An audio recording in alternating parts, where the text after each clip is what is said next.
Mr. White? Here. Mr. Pettit? Here. Mr. Sowers? Here. Mr. Webb? Here. Okay, are there any additions to or deletions from the agenda? Yes, Mr. Mayor, I have several. I'd like to read through all four of these and then take one vote. I'd like to add the proclamation for Lynn Matthews, Superintendent of Public Works. It'll be item 7B, proclamation of employee recognition. Also adding the budget resolution to the agenda, FY25 budget resolution, item 9A. Also adding a recess and closed meeting to the agenda.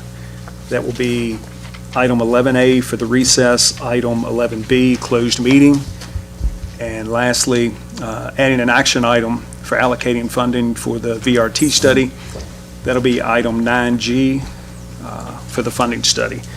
So I make that motion to add these items to the agenda. Second that. Council, any discussion? If not, Danielle? Mr. Sowers? Yes. Mr. Webb? Yes. Mr. Vickers? Yes. Ms. Lillard? Yes. Mr. White? Yes. Mr. Pettit? Yes.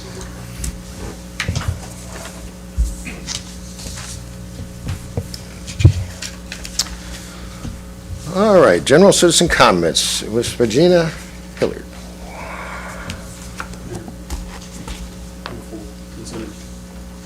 She's going to do later? Jerry, do you want to do a consent agenda first? Okay, all right. I'm sorry, Gina. You're fine. Sorry, okay. All right, do we have any other? What do we do? All right, moving on. Mr. Mayor, I'd like to move the following consent agenda. That's appropriate now. All right, Mr. Vickers, thank you, sir. You see the minutes of the regular council meeting May the 13th, 2024. The minutes of the work session, May the 28th, 2024. Accounts payable totaling $198,523.36. And the financials for period ending May 31st, 2024. Second. All right. Discussion? Danielle? Mr. Webb? Yes. Mr. Vickers? Yes. Ms. Lillard? Yes. Mr. White? Yes. Mr. Pettit? Yes. Mr. Sowers? Yes. Okay. Now, Gina? Well, good afternoon, Mayor and council members. Just wanted to come this evening and update you all on the status of the Chamber of Commerce Visitor Center and the Train Depot building. As you've received in our letter that was given to you all, as well as our press release, as far as we know, the county is taking over the visitor center, which means that the Chamber of Commerce is going to stay in its current location in the Train Depot and continue operations of and as a Chamber of Commerce only. And then the County of Page is taking over the visitor center portion and relocating that to another facility. I'm not for sure where, and I'm hoping that they're open July 1. But our contract ends June the 30th. And so as of June the 30th will be our last day, actually be the 29th. So the 29th will be our last day open as a visitor center. And then starting on that following week, we will be just a Chamber of Commerce, which unfortunately also means that I lose all my wonderful staff. And they are being laid off. And the operations of the chamber will be just under myself of one employee. My board and I are still working through a lot of changes, organizational wise, and trying to figure out, how we're moving forward operation wise and what we're going to be offering and things like that. So we are going to be going through a transition period. Obviously, we can't do everything that we're currently doing now to be able to put on one person, but we'll be getting that information out soon. We are also going to be working on what hours we will be open. We are for sure of what the days and the hours of the chamber will be, but obviously it will not be 7 days a week. It'll be very limited to what one person can do. And so I just wanted to come before you all, update you all on that status. Also, thank you all so much for your all support in the last pretty much century since we have been doing this. And just thank you all so much for your guidance and your leadership. And we hate to see this happen, but it's kind of out of our hands. And so we're moving along, and hopefully you guys, will support us moving forward. And then anything that you all have that you need us to, answer any questions or guidance, or how you all would like to see things move forward as well, reach out and ask, and I can always take it back to my executive and my full board to figure out how we can to work on this. But thank you all so much. But do y'all have any questions? Well, Gina, thank you. If you'll just have a seat after we get through the citizen comments, we may have some questions for you. Okay, If you absolutely. don't mind doing that. Thank Okay. you. All right, Mr. Meng Yi.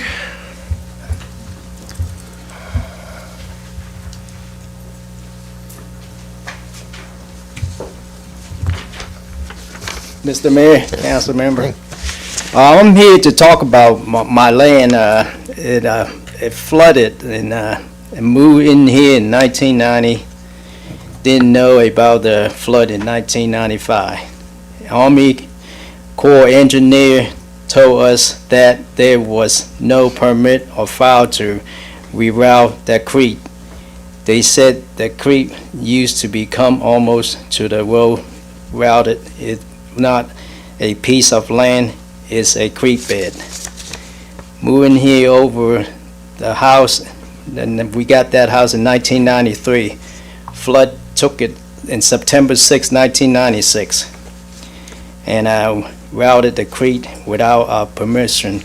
That part of the land is filled back in without my permission.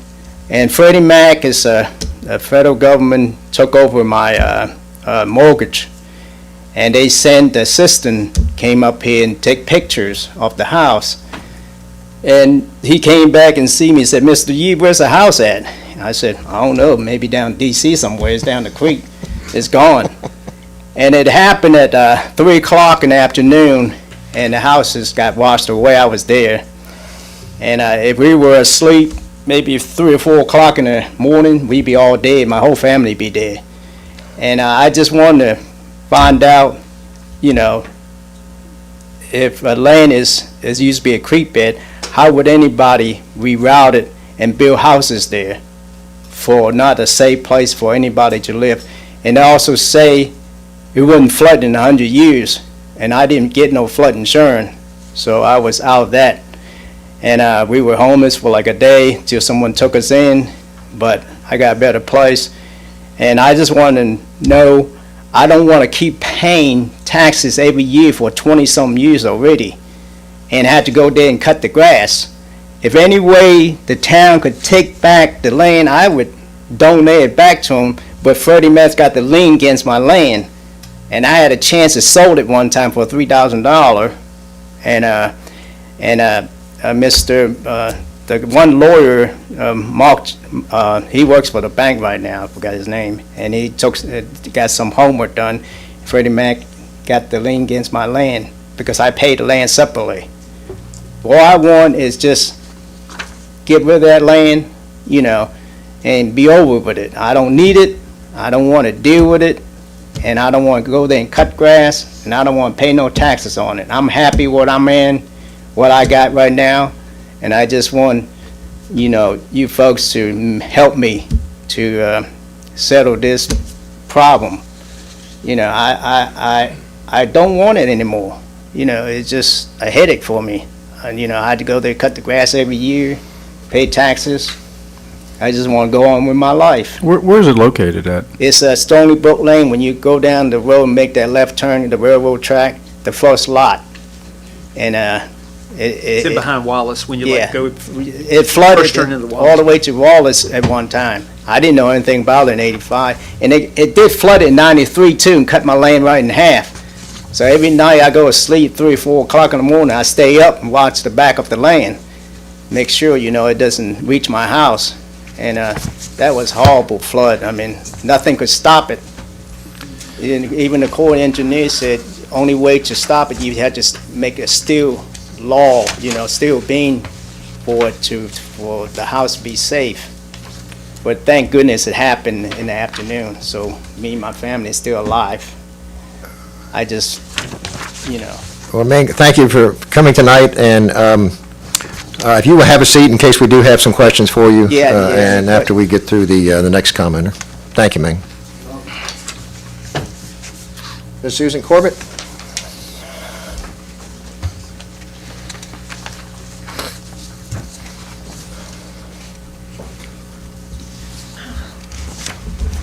Good evening. Good evening.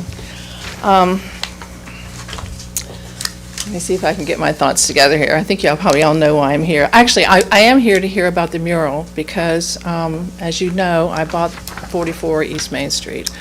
My parents, Mac and Elaine McConnell, heavily invested in this county in the 70s and 80s. And thank goodness they did, but they passed. And I have inherited a sizable amount of real estate in this county. And I could sell it and go to the Riviera, but I've decided to stay and invest money here because I like it here. It's a beautiful, beautiful town, beautiful place. I've been coming out here since 1977 too. So that being said, I did buy the Cody building, which was owned by Gwen Cody. Actually, my parents owned it before that. They also owned Uncle Buck's, and then on the irony of irony, I actually sold Uncle Buck's to Bucky Greer back in, I don't know, the 90s. One of the reasons I'm here tonight is because I want to replace the mural on the side of the Cody building. I contacted John Graves. He was the original artist. He did not have any interest in upgrading it or redoing it. It's kind of falling apart. It's kind of shabby looking. So I have commissioned a design from Gary Grant, who's a local artist. He's very, very good. And I've come up with a beautiful design, and I'm going to wait to hear what you all decide about the process. But I would like very much to put a new mural on the side of that building. That being said, that building has cost me a lot of money, a lot more than I thought. Part of the reason it cost so much money when I got into it is because it was a complete disaster inside. There was nothing to code. There were live wires.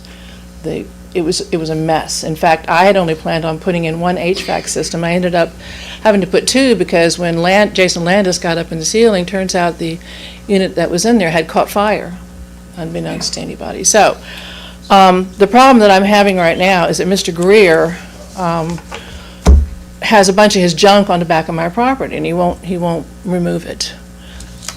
So I guess I'm going to have to take him to court, which is ridiculous. But beyond that, that whole building is a problem.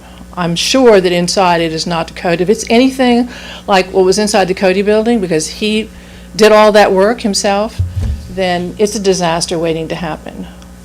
There's a lot of things that I think the town could do. I've worked with Mr. Chrisman, and he's been really good at telling me what you can and can't do, but I wanted to make you all aware of some things that I think that maybe you could do, because if I don't know if you realize this, but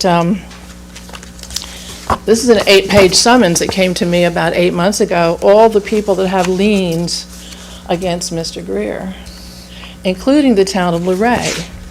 Did y'all know that? You knew that you had a lien against him. It's in here.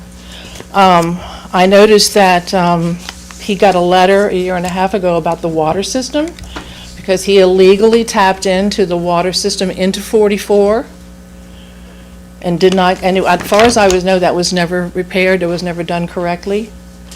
I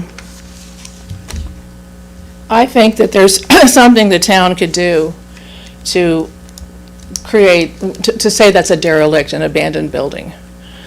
I'm not sure why he has a certificate of occupancy at this point. He's made so many changes to it. He dragged that shed around there, which was on my land, and stuck it in the back there with that gaping hole in the back. I don't know if you all remember that. And I complained about everybody complained about it. He finally came out there and put one of his signs up. Speaking of signs, I believe there's a sign ordinance here. And he is not obeying the sign ordinance. He's not supposed to have his signs up after, what, a year, 2 years? That restaurant's been closed. I called the health department. He does not have a permit to operate. He no longer can run a restaurant. He doesn't have any water. So I would like for the town to do something here. It can't sit there forever. It's right in the middle of the heart of town. And I'm investing a lot of money on either side of it. I'm bringing in Saga Meadery into the old auction house. I'm bringing in a cidery into the Cody building. I've made improvements at Mama's Treasures. I've made improvements at the ice cream shop and Trackside Theater and the auction house. And I'm right there with that dead thing sitting right in the middle of the heart of town. And we need another restaurant. And if I didn't buy it, I'm sure somebody would, and we could have another Uncle Buck's, a down-home country-style restaurant where local people would eat, when the tourist season is all over. So I don't know what y'all can do, but there's a lot of things out here. The code, the Luray code says a building can be declared derelict and abandoned. And he hasn't done anything in there in years and years, and I know he's gutted it. He gutted the Cody building where he lived. He gutted it. He even took the hot water heater.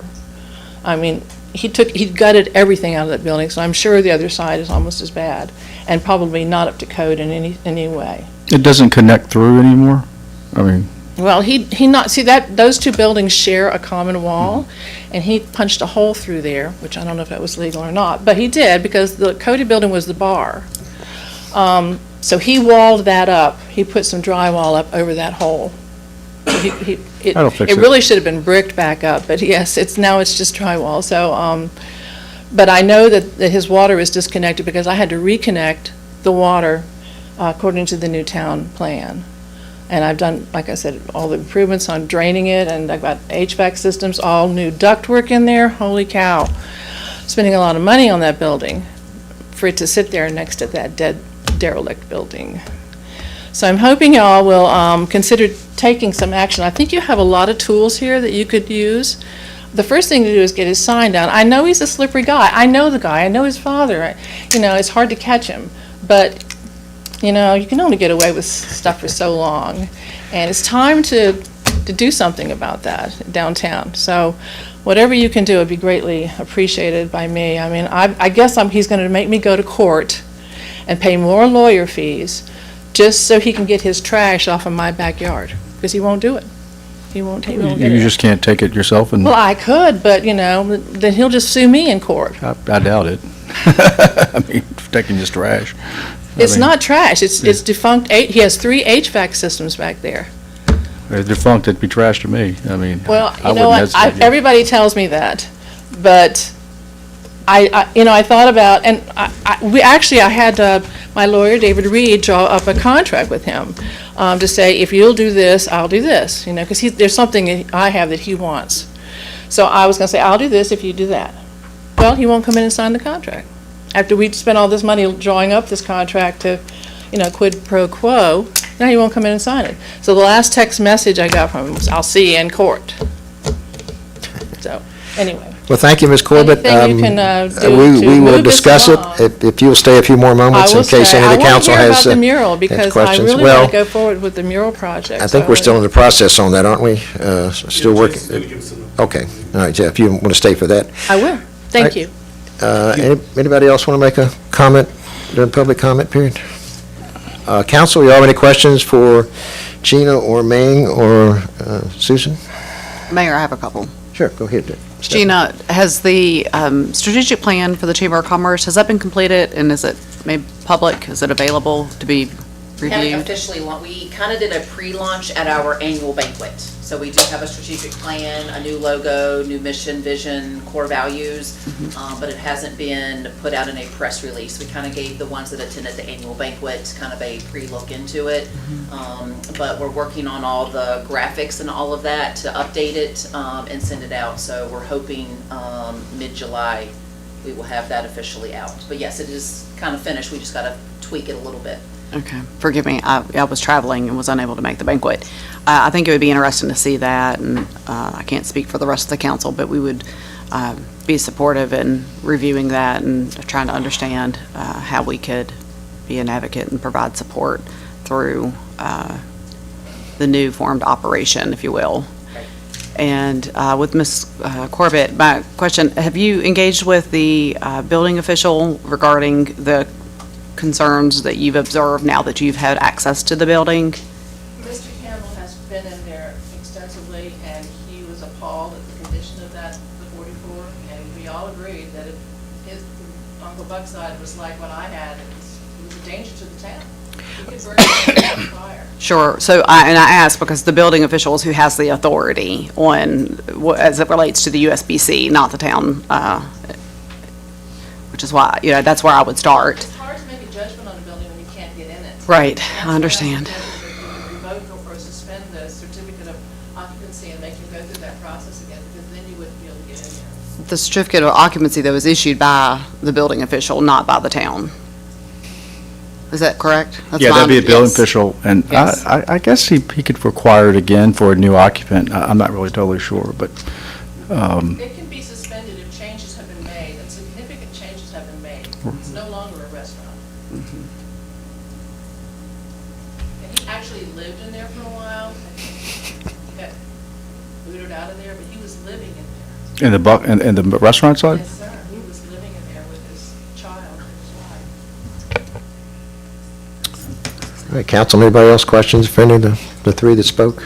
I did one more, I'm so sorry. Oh, I'm sorry. No, so, and for the property, I assume you spoke with your neighboring property owners to see if there'd be any interest in acquiring the land?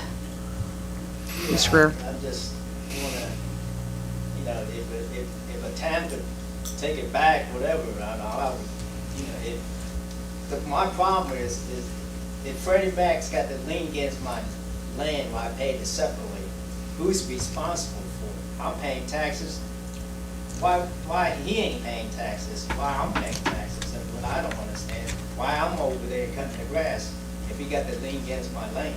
I paid it separately, $15,000, and I paid the house separately. And whoever built me the house, Mr. Dover, and he knew that place he used to use ground and creek bed, and he passed away now in less than 2 years. And, there's something there I don't have to answer for.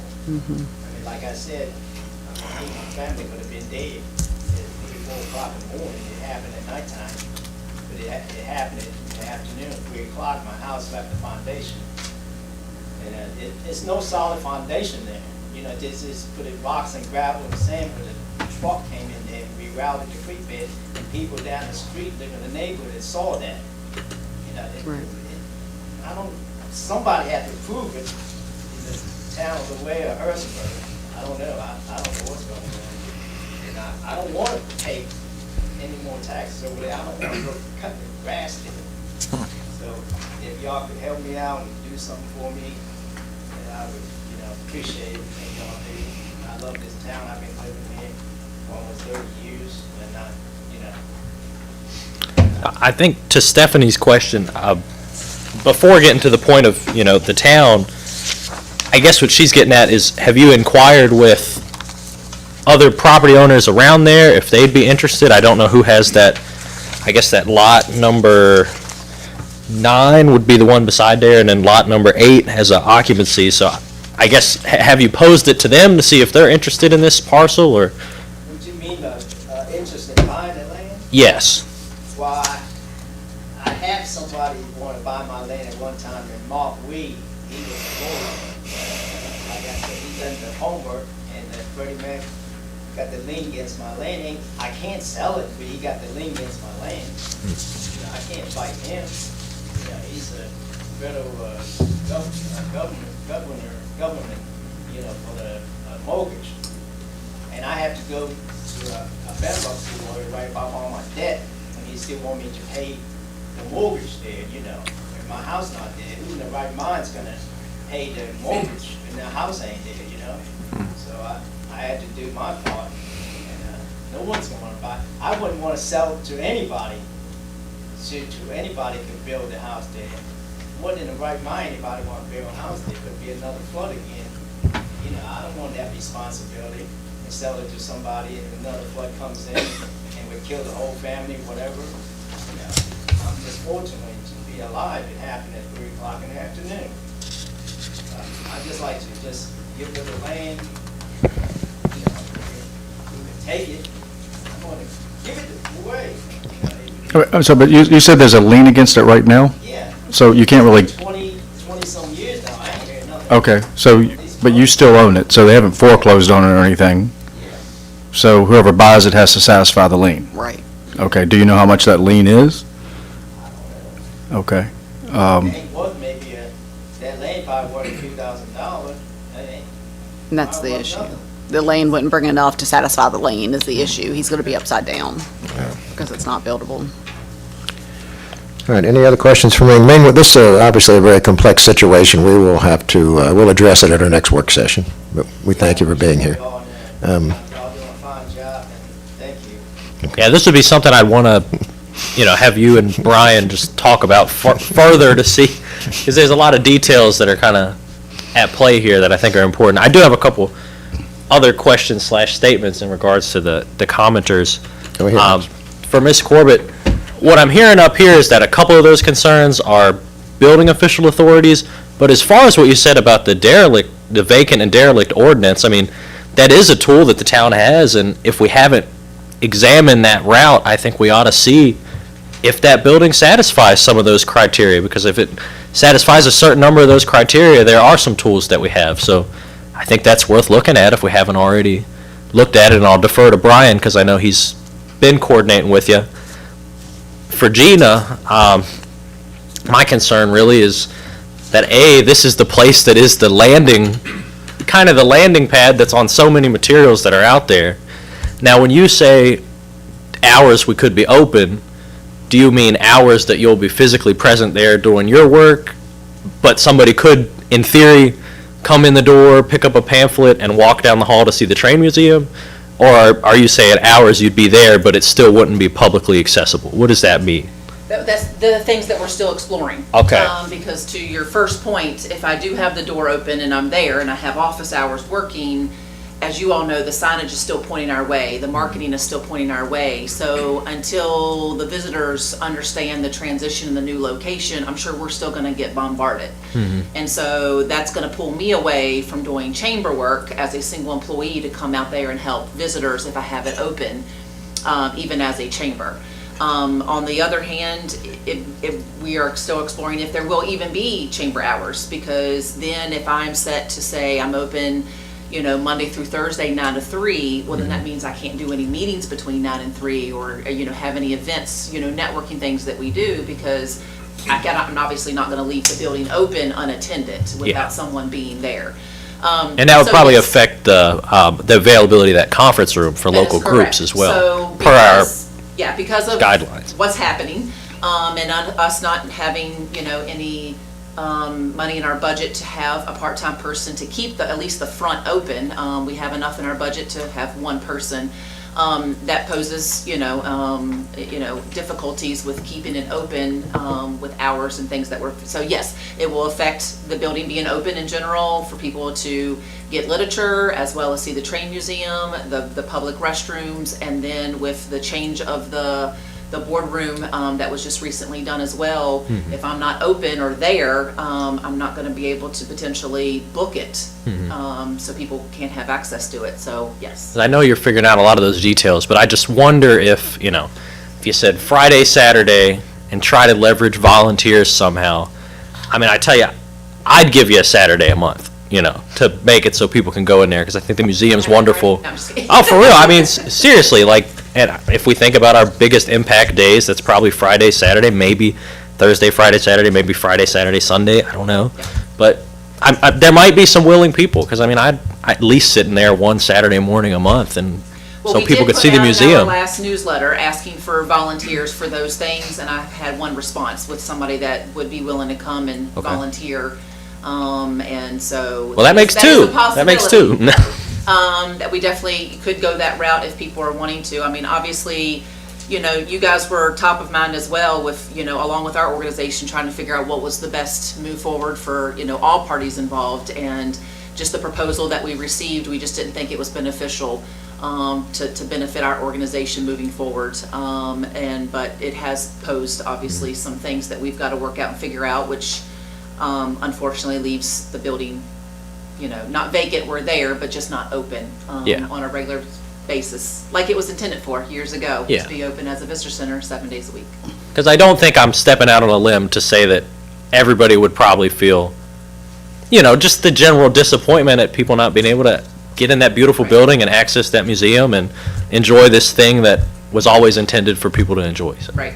And I appreciate all your work figuring everything out. Thank you. Appreciate that. Gina, how long have y'all had the visitor? I mean, Chairman's been there for 100 years. I mean, how long have you had the visitor? Because I know I've been here for 17 or 18 years. I've always had the visitor center. Do you know how long? It's been about 30 years. 30 years. 28 to 30 years-ish is when the chamber took over the marketing and then the visitor center as well. Yeah.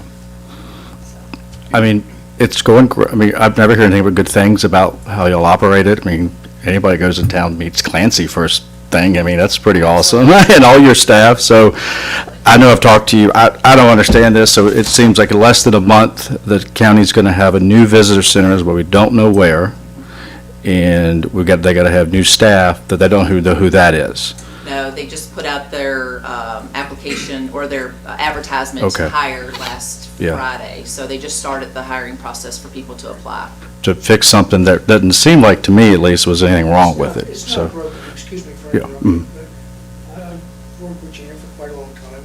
It's really the ambition of one particular person who works for the county, and they're creating a whole another level of bureaucracy that's totally unnecessary, and incurring expense that can be better spent in a lot of different ways. yeah, Right. I'm with you. And the good news, it might probably come back around to you one day. So I don't know if you can wait on that, but you know. Well, it's unfortunate because I'm losing some Right. staff. Right. I just. And the confusion, but.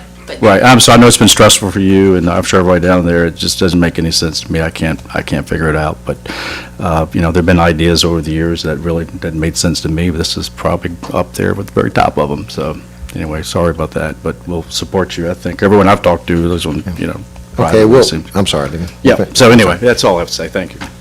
We'll be discussing that a little later, maybe some ideas, just things we want to knock around later in our closed session, so maybe we can come up with some ways to help you. But I was gonna say. We if thank you for there's what you're doing, anything you need me to and- take back to my board or consider, or even provide financial data of what currently runs there now, so you all can, Okay. look, happy to provide that to Brian if he wants to share it. We'll discuss it a little later this evening, but thank you. All right, council, anybody else for?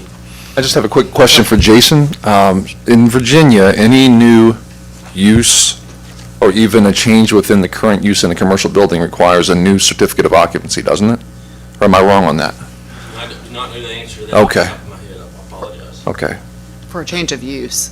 It needs a building permit. Even a change within the same use, as far as, because I mean, I've had to get several of them, so, in Northern Virginia, but I'm wondering if it's a statewide or municipality by municipality, so. I don't know. I'd be interested to know. All right, Happy to look into that. I appreciate it. Yeah, of course. anybody else? All right. Ms. Elliott, Luray Downtown Initiative. You have some good news for us? Always have good news. Well, we need it tonight. Good evening and happy birthday, Mayor. Thank you very much. Hello, council. In your package, you will see the award letter that I promised you last month for the grant that we've been working on. And also the MOU is in there as well, so that'll give you the outline of how this grant works and how it's going to function. The RFP has been written. I have sent a draft to Main Street for them to review, and I've also shared one with Ms. Babb for her to review as well. So we're moving along with everything. The next thing that we have coming up is going to be our June 21st ribbon cutting at Ruffner's Plaza for the new, for the revitalization. It'll also be our first concert for Evenings on Main. It starts at 6:45, so I hope everyone can please come down and share in this. We're pretty excited about it and looking forward to having this new beautiful place in the heart of downtown Luray. And of course, this grant is, we're going to be using that to help improve those surrounding areas. And then, of course, the Downtown Get Down is coming along for the 4th of July. And so, so things are moving along. We're excited. Sunflower Festival vendors we are getting vendor applications just about every day. Megan's getting those. And so we've been reviewing those, and we have some really cool vendors that are coming. So a lot of really good, positive things that are happening. And I just hope, on a side note, that we can make something positive happen with our visitor center, because we're housed there also, LDI.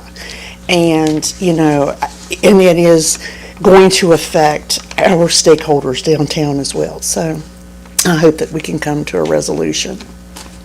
Thank you all. Thank you. Thank you, Jack. Any questions for Ms. Elliott?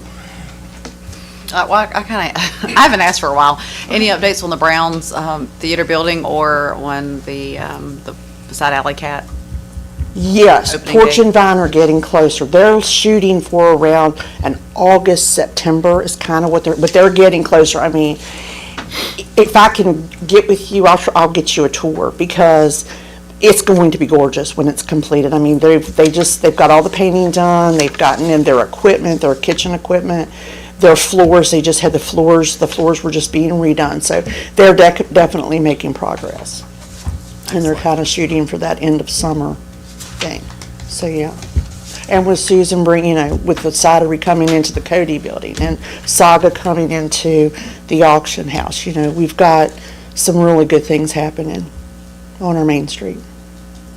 Thank you for the update. Thank you. You're welcome. All right. Mr. Lenny, will you come forward, please?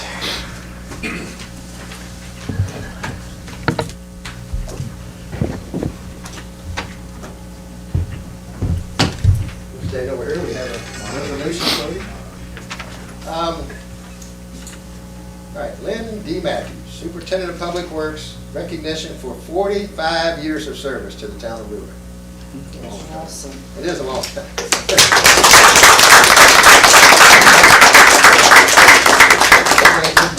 Okay. Whereas, as Lynn Matthews began his career with the town of Luray's Public Works Department on June 18, 1979, and whereas Mr. Matthews has served various positions with the Public Works Department, ultimately being promoted to the department superintendent, and Whereas Mr. Matthews served as a meter reader, was promoted to foreman in August 1994, and superintendent in July 2002. And whereas Mr. Matthews has received numerous letters of recognition and appreciation of his service to the citizens of Luray. And whereas Mr. Matthews obtained his Class 3 Water and Wastewater Works operator's credentials from the Department of Professional and Occupational Regulation of the Commonwealth of Virginia on June 12, 1996. And whereas Mr. Matthews has consistently received employee evaluations that exceed expectations. And whereas Mr. Matthews has consistently participated in the town's safety program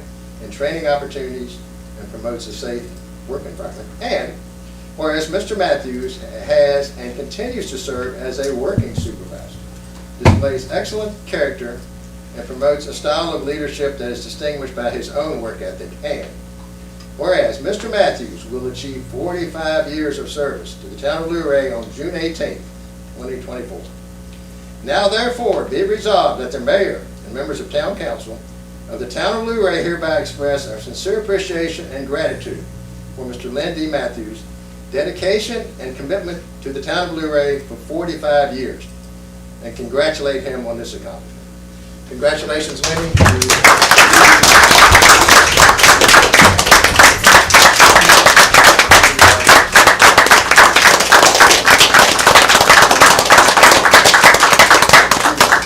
You serve it as an example to the rest of us. You really do. I don't know how you do it. I'm sure when you tell somebody they have to dig up their yard and spend thousands of dollars to replace the sewer line, that they don't feel like hugging you, but I've never had a complaint in 10 years. Nobody's had a complaint about your demeanor and how you work with them. And again, you're just, I cannot say enough about what you go to the town. Wonderful work here. And we'd like you to come up and get a picture with the whole town council. It's 45 years. Jessica, if he wants one?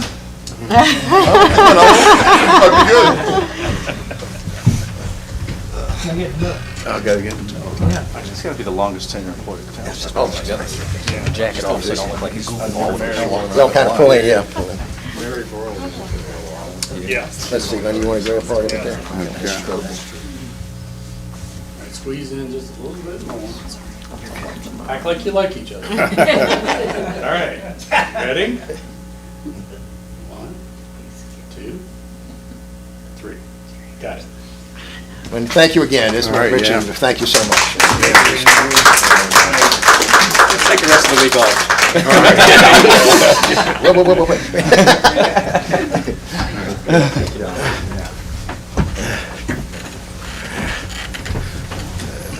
Okay, we need to approve the proclamation. Have a motion? Motion to approve the. Yep. You got it. I don't have it written, but I was just going Well, to say. you can, yeah, you can make it easy, yeah. I move that we approve the proclamation as presented. Yeah, second. Okay. Any discussion? All right, Danielle? Mr. Vickers? Yes. Ms. Lillard? Yes. Mr. White? Yes. Mr. Pettit? Yes. Mr. Sowers? Yes. Mr. Webb? Yes. Okay, public hearings, Mr. Chrisman. Got a few?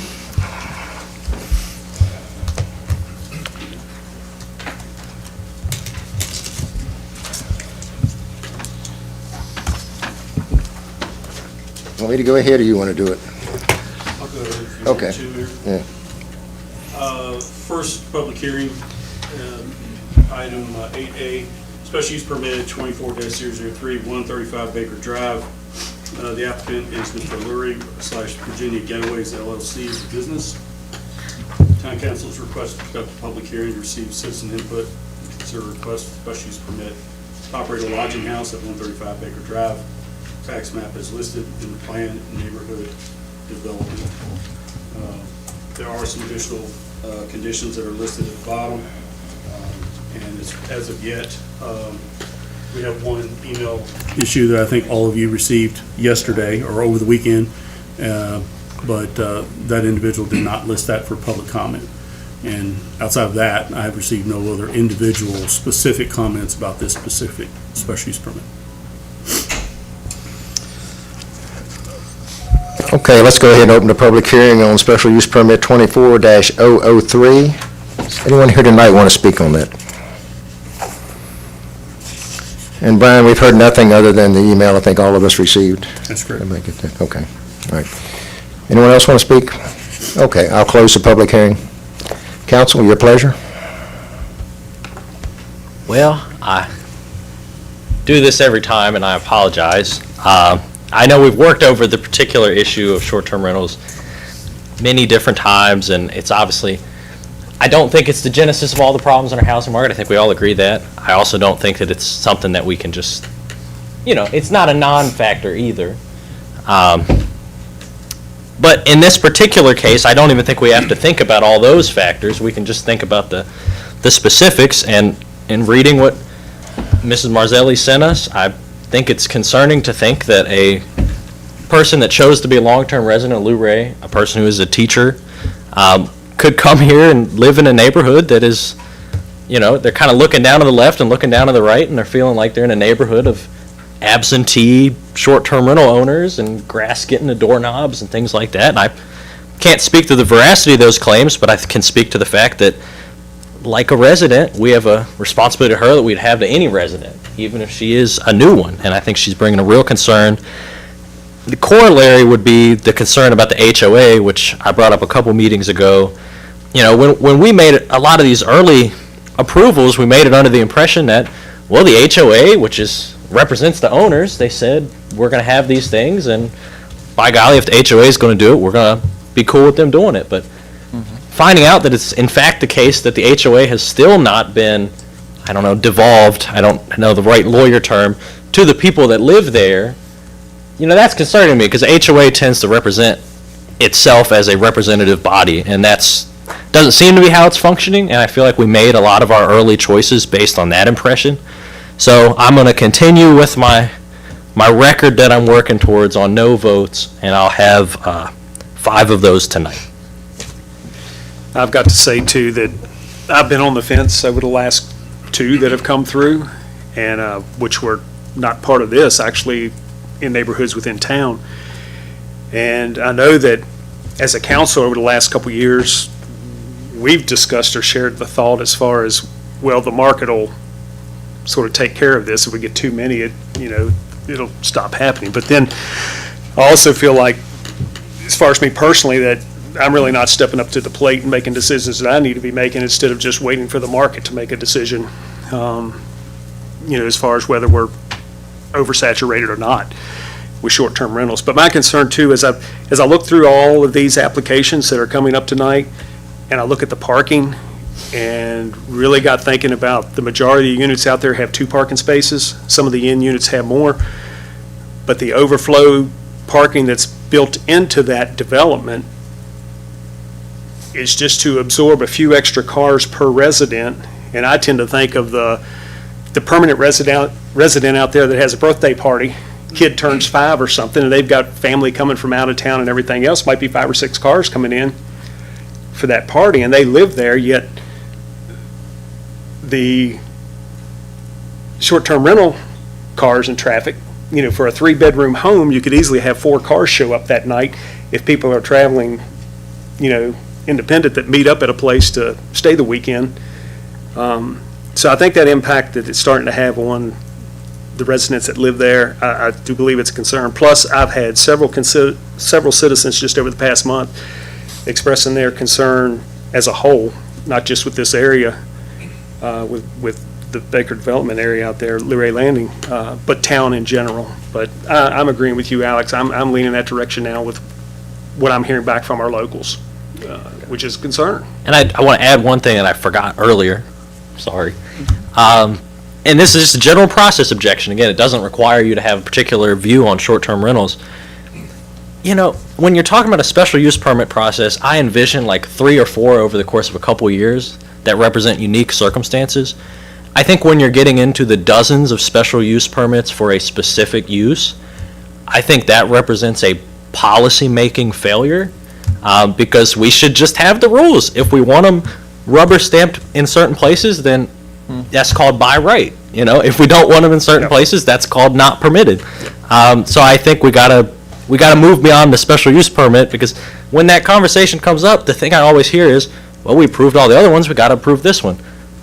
then why have that process? Yeah, why Why isn't not it by right actually if it's to that point? crack open the code, and if everybody else thinks they ought to just be permitted everywhere, then do You know, that. You know, I don't- said if you're going to approve, it's kabuki theater. I said that before, that we should just be by right. I mean, you're going to approve one in there. I mean, I wouldn't want to stay out there, but, I mean, kind of defeats the purpose coming to Luray, come stay in a townhouse behind a Walmart, but, I mean, if people want to do it, they want to do it, that's fine. Yeah, But I think that's what kind of presents a bit of the challenge with setting the precedents, particularly in that subdivision or that area of development, is because there's been so many that's come before us. And so what now, given that we didn't set some maximum number of allowances per se, what now triggers it to where it's legally on the up and up that we decide, nope, this is it, this was the final, we're not going to approve them. We've done everyone before then who all met the same criteria, had the same considerations, and so you know, what is that breaking point? And if I may finish, and so I did follow up with Ms. Babb to inquire. I knew we had had this conversation early on about looking at how many units have been approved in the town. So we pulled that data, and that was in January 2023. And at that time, we had 29 short-term units in the town of Luray. Effective May 29th, when Ms. Babb sent me the current report, we have 40 units. So in 16 months, in totality, cumulatively, we've only increased by 11 units. So speaking to market correction, you're already starting to see some of that, because we know that we've approved more, right, in the 16 months. Yet, when you look at the total units that was available for short-term rental in January of last year compared to May of this year, it's only an increase of 11 units. And then the five I that think we're there's gonna value approve in knowing tonight. that information. I think Yeah. there's, yeah. Right, and that's it, well, So let me ask you all this, this is a thought experiment. Would you rather have the houses built and rented out as Airbnbs or not built at all? So they're built. That's the thing for me now, because when we had that conversation at first, I was like, that's a darn good point. They're sitting there in the ground. I mean, they're Not all of them, right? Well, that's true. And that's the thing, so if one of the major value propositions for buying these properties is taken away, well, then maybe they pump the brakes. So I understand what you're saying, I really do. I don't see it as us absconding our duties or not fulfilling what we should be doing. I question whether it is our responsibility to determine for a homeowner how they can use a property, particularly when we've been good with this and it has benefited our community, at least in some ways, or at least it's benefited our tax situation. So I understand and I have compassion for people, and even the email that came in, it wasn't to say, this needs to stop.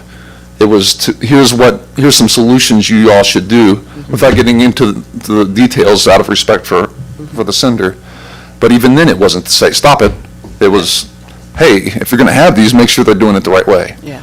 So Be to a me, good if there's a way that we can continue it and do it, have controlled chaos instead of just total chaos, I'm all for it. And that's the thing, I think we just got to figure that out and actually have that conversation. And they are non-transferable, so, I mean. Correct.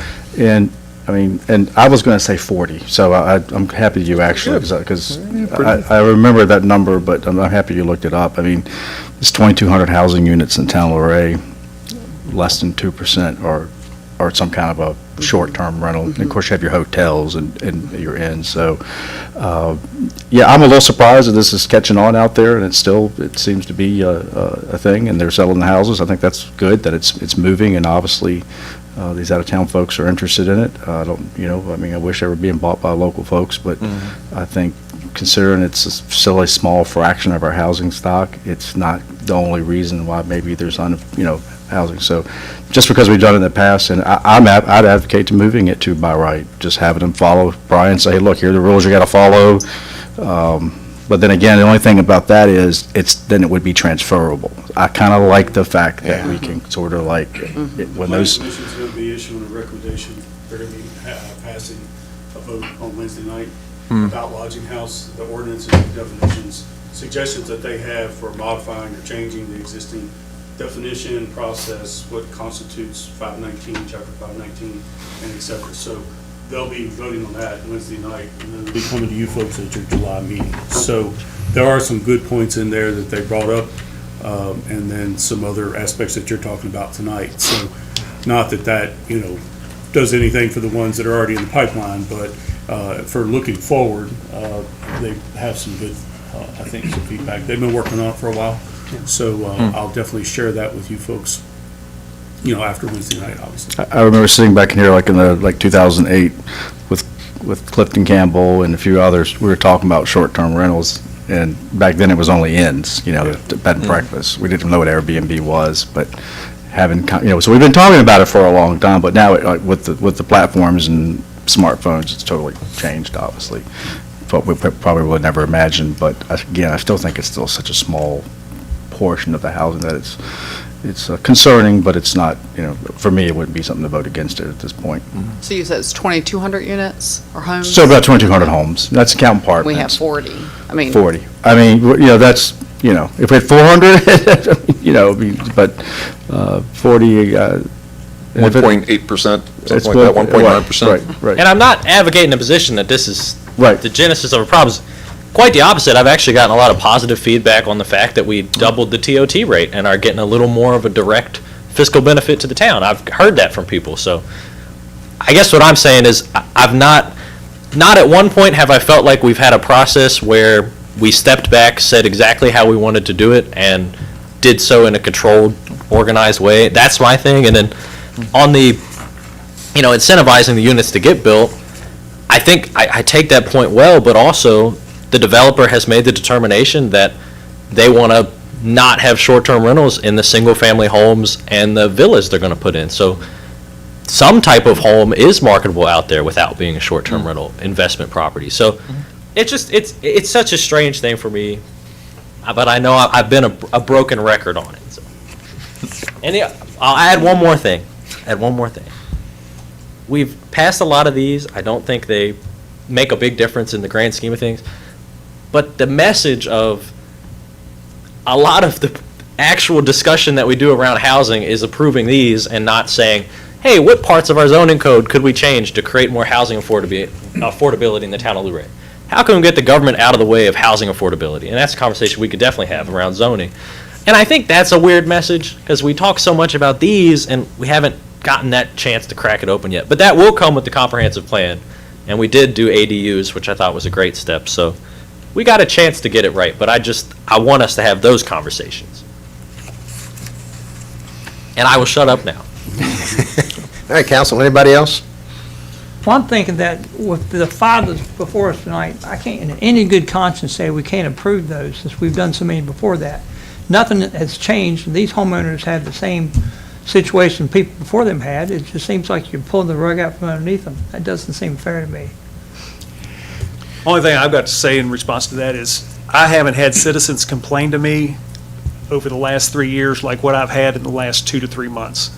So I've got locals that have a genuine concern, not all locals, I'm not saying that, but I'm talking about people that have taken the time to reach out and call me or stop me or in public say, hey, are y'all, this short-term rental issue, and as we've said here, is it really having that big of an impact on the housing market as far as affordable housing?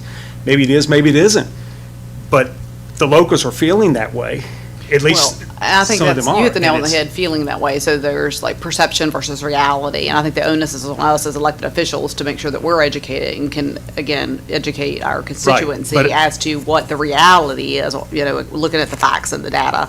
And, some of the comments and concerns that I've heard is about the lack of available long-term rentals that are available. And I would say that a lot of that was right initially kind of post-pandemic because of the relief and the protection with landlords and not being able to, and so people were not paying their long-term rentals, right? They quit paying because they couldn't get evicted because the government was protecting them. And I think there were so many long-term property owners that got burned as a result of that, unfortunately so. But many of the folks that were in that industry and had that investment, that was a large reason why they exited. They said they couldn't afford it. It wasn't sustainable for them, right, as an investment business anymore. And so then what happened is, yes, people who were where the cement sprawl and heavily populated that was looking to get out into kind of wider open spaces, and they found us and they could afford it and they acted on it, right? And the short-term rental market is people who are willing to pay that $200 and $300. They have the financial capacity or wherewithal to pay it. They're going to be in and out in a couple of days, and you're not chasing them down and hunting for your money. They're not tearing up your property, because those are the types of folks that are, they usually leave the property as they found it if they're paying $300 a night. Some of it, it's just economics. It's not, I don't think, the town permitting short-term rentals that's causing the lack of available, affordable, long-term rentals in the grand scheme of things. But it still comes down to, we're here tonight with 5 special use Yes. permits. It's 6 people here representing the citizens. We've each got a vote. If this should all be approved as a rubber stamp like it's been, then why is it even the special use permit as we discussed?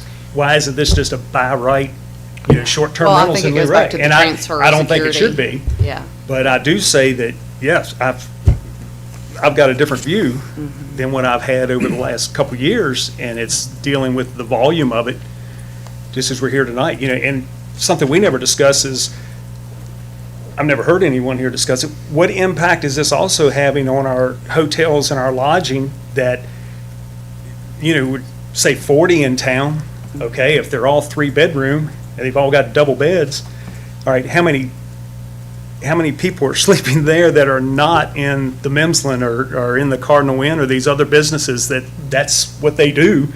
They're in business for that. They have employees, everything else. And, so as we just keep adding and adding to this, if I was in that business, I'd be getting concerned of, hey, wait a minute, at what point am I going to be going under because, hey, who wants, I've heard long before I ever came on council, ideas about what our chamber may have been thinking about at one time, or even our county or whatever, trying to get a hotel chain in here. I know it was looked at, the old Woodland Park site was often discussed, man, what do we got to do, what can we do to get a hotel in here?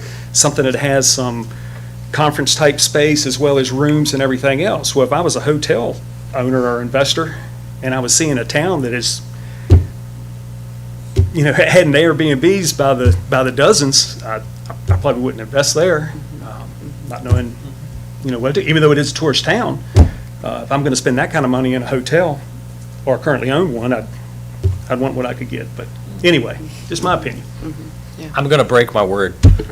Since we have a subject matter expert in the room, Mr. Dudley, who is not necessarily ready for this pop quiz. He's always ready, but. I know that when we had talked about this previously, we'd had a discussion about some of the positives in this market, in the short-term rental market. But I do want to ask one question, because I've asked this to Sable and a couple others, and they give me a variety of answers. So my understanding with real estate in general is that a parcel that's more restricted in the potential uses is maybe the price is going to reflect that. Whereas a parcel that has more potential commercial uses, maybe it can fetch a higher sale price because the future owner, whether they choose to do so or not, has some money-making potential there. The reason that when you have, around like Fredericksburg and some farmer manages to get all his fields rezoned from agricultural to commercial, he can make a lot of money. Since the process that we currently have in place is almost like a de facto guarantee of short-term rental commercial potential in just about any, lot you were to purchase in the town of Luray or house you were to purchase, do you think that would, could that be priced in? Like, do you think that when something's at market, if there's good short-term rental potential there, whether the buyer is going to choose to go that route, do you think that that's going to be priced in and maybe it'll they're going to be charged something higher to buy that property? I'm just trying to wrap my head around that, because I know that'd be the case if, if you had a parks and recreation lot that you can't do anything with, it's going to be cheaper than the same lot that you could build a house on. Right, from an appraisal aspect, and also from a brokerage aspect, if you have a rental type property, it's, and it's projected and marketed as a rental property, that's probably going to be a higher and better use of the property, and it's probably going to demand more money. Okay, the market's going to probably pay more for a property where you can get an income from it and that kind of thing. So, yeah, if you have the opportunity to have short-term rental, that certainly has a positive impact on the market value of the property. Because that's something I hadn't concerned until hearing this conversation and seeing you there. Could that be sort of a mechanism working in the background where even though there's only a handful of these things, the fact that they are a potential use could maybe, organically bring prices up a little more than where they would be Yeah. if we weren't a town where this was a big thing. Right, and also honestly, create more tax revenue for the town. you know, and honestly, we've got short-term rentals in my neighborhood up on Wilson Avenue, and I just think it's positive because those properties, people are spending big bucks to fix some of those properties up. The assessment goes up, you generate more revenue from that. I've enjoyed talking to the people from all over the country that are strolling around my neighborhood and stuff. And the idea that those properties take away from any long-term rental, that doesn't work.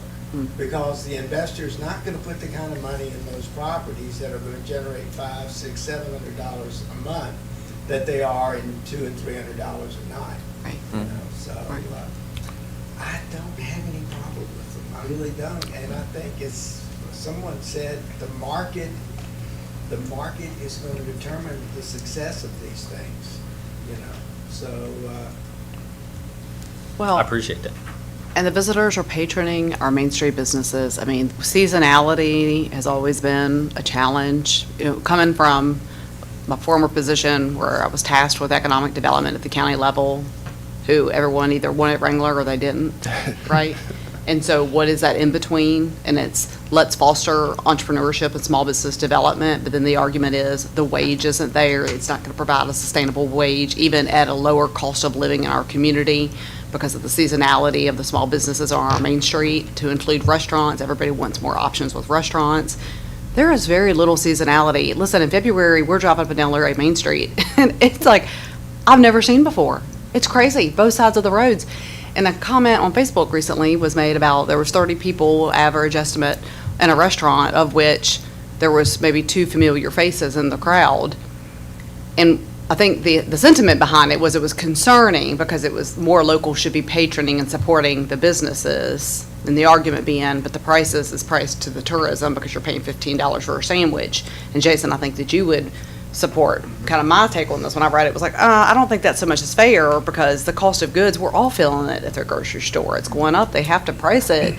I don't think they're pricing the sandwich at $15 because we got more visitors. I think they're pricing the sandwich at $15 because of the cost of goods and the labor, paying the people to make the sandwich now $15 an hour, whereas it used to be $7.25 an hour. All of that comes into play. But my point is that those businesses will not be thriving if they were only dependent on the local residents here. And so I think the reason why we're seeing the thriving downtown and the demand for the activities and all the investment that's happening, you know, in some of these properties that has been historically, you know, it's in my time vacant and or underutilized, is because of the short-term rentals and the tourism, the visitors that we have coming here that's fallen in love with our community.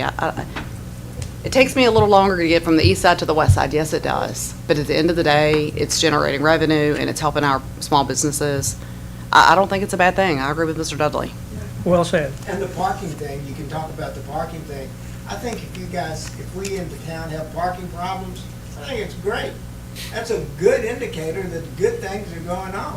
Of course, as the mayor knows, we do a lot of walking on the Greenway, and a lot of times we'll park away from the gym and walk to the gym, okay? But I think having those, a need for parking, I think that shows things are cooking, and I think it's a problem that, you know, you wouldn't mind having. You know? Well, and I think parking downtown is different than parking in a neighborhood. And I even said here, when I was trying to get the permitted for the opening of Baby Moons, and off-street parking and all that was an issue, and we were pushing for that within the historic district. If you were to open a restaurant, it didn't fall under the one parking space for every 4 chairs or every table. You know, it was a formula to it, which basically made it impossible for restaurants to open in downtown. Watch and Warrant would be the same way. They wouldn't be here today if that ordinance still existed, that you had to have off-street parking. Yeah. So, and I even said then, wouldn't it be nice if Luray had a parking problem? That was back in 2015. Well, but when you come to something like Luray Landing, where if I live there and that's my residence, and the parking there is very limited, 2 per household, unless it's an inn, and some overflow spaces here and there to where if you did have an event or something and had people over to visit, that then does become a challenge, I think, that's totally different than struggling to find a place on Main Street when you're going out to dinner versus you've got people coming from out of town to your house and they get there and they can't even park. I was So, thinking of oh, right. downtown area. Right, I know you were. I just wanted to say with the parking issue I brought up earlier, with my concern with the special use permits tonight, it's the impact this could be having on that neighborhood for the permanent residents that live there day in and day out. So, Brian, I'm done. is there any word of when they're going to relinquish the rights to that HOA to the residents? I had a note here to look up the declaration and covenants, and I think both Jason and I are going to take a look at those, because that really that language in there really dictates when that hands over. Some of those I've seen, they have to sell every single lot. Some of them, it's 51% of the properties, some of them are a different number. So it depends on how it's worded in that, the covenants for the declaration of the HOA and all that, but we'll take a look at that and kind of see. But I do know that, construction-wise, there's probably 16 more units, two blocks of 8 to be built on Caterpillar. And then Ray Court, which hasn't even started yet, is 30 more townhomes, and that takes care of the Baker development. Then the vacant parcel, which was the Laurel Ridge component, or actually this rescue squad, right below Laurel Ridge, that's slated for 32 villas. So the duplexes will go there. That's a different developer with possibly an add-on to the developer's agreement. Just depends on what they turn in there. So they'll kind of be bound by that same thing, but part of their language was, as Scott said in here that night, they will not promote or allow short-term rentals within those duplexes. So that language will have to be incorporated in their portion of the development. So, we'll see what that is and get back to you on that. We both got to look at that. And then, it's weird on the townhome development parking requirement, it's 2.5 parking spaces per townhome. Well, nobody drives a half car. So you end up, it would be easier if they had just picked one car per bedroom. That would have been easier, but they did not do that. They gave a half a vehicle break, and then these overflow parkings are like that. But Baker Drive and Caterpillar Drive are not designed for on-street parking because there's a driveway entrance every 5 feet, basically. So you have to block somebody in to park there. And when they park down both sides, you might get an emergency vehicle down the middle. Just one unit. That's about it. And another concern is for the owners of these homes that don't live in town, some of them don't even live in the state. Where's the enforcement, or where's that, if there's 5 cars at a house tonight or 4 cars at a house tonight, that's a rental property, and the neighbor's having to deal with it, and someone lives in another state or wherever, and I've even noticed some of these special use permits that come through, as they list their point of contact, the plumber or emergency contact, whatever, you can tell by the phone numbers they're out of town. So you're calling a plumber from Fairfax or wherever, so a lot of this, it's if a resident had a concern, who do they even reach to or get in contact with if there is an ongoing problem? And not that the owner of the short-term rental is negligent or whatever, they just don't know. They rented it to people, they've got posted rules, they've got guidelines that say this is what you have to do, but we all know people don't always follow the rules, so. Yeah.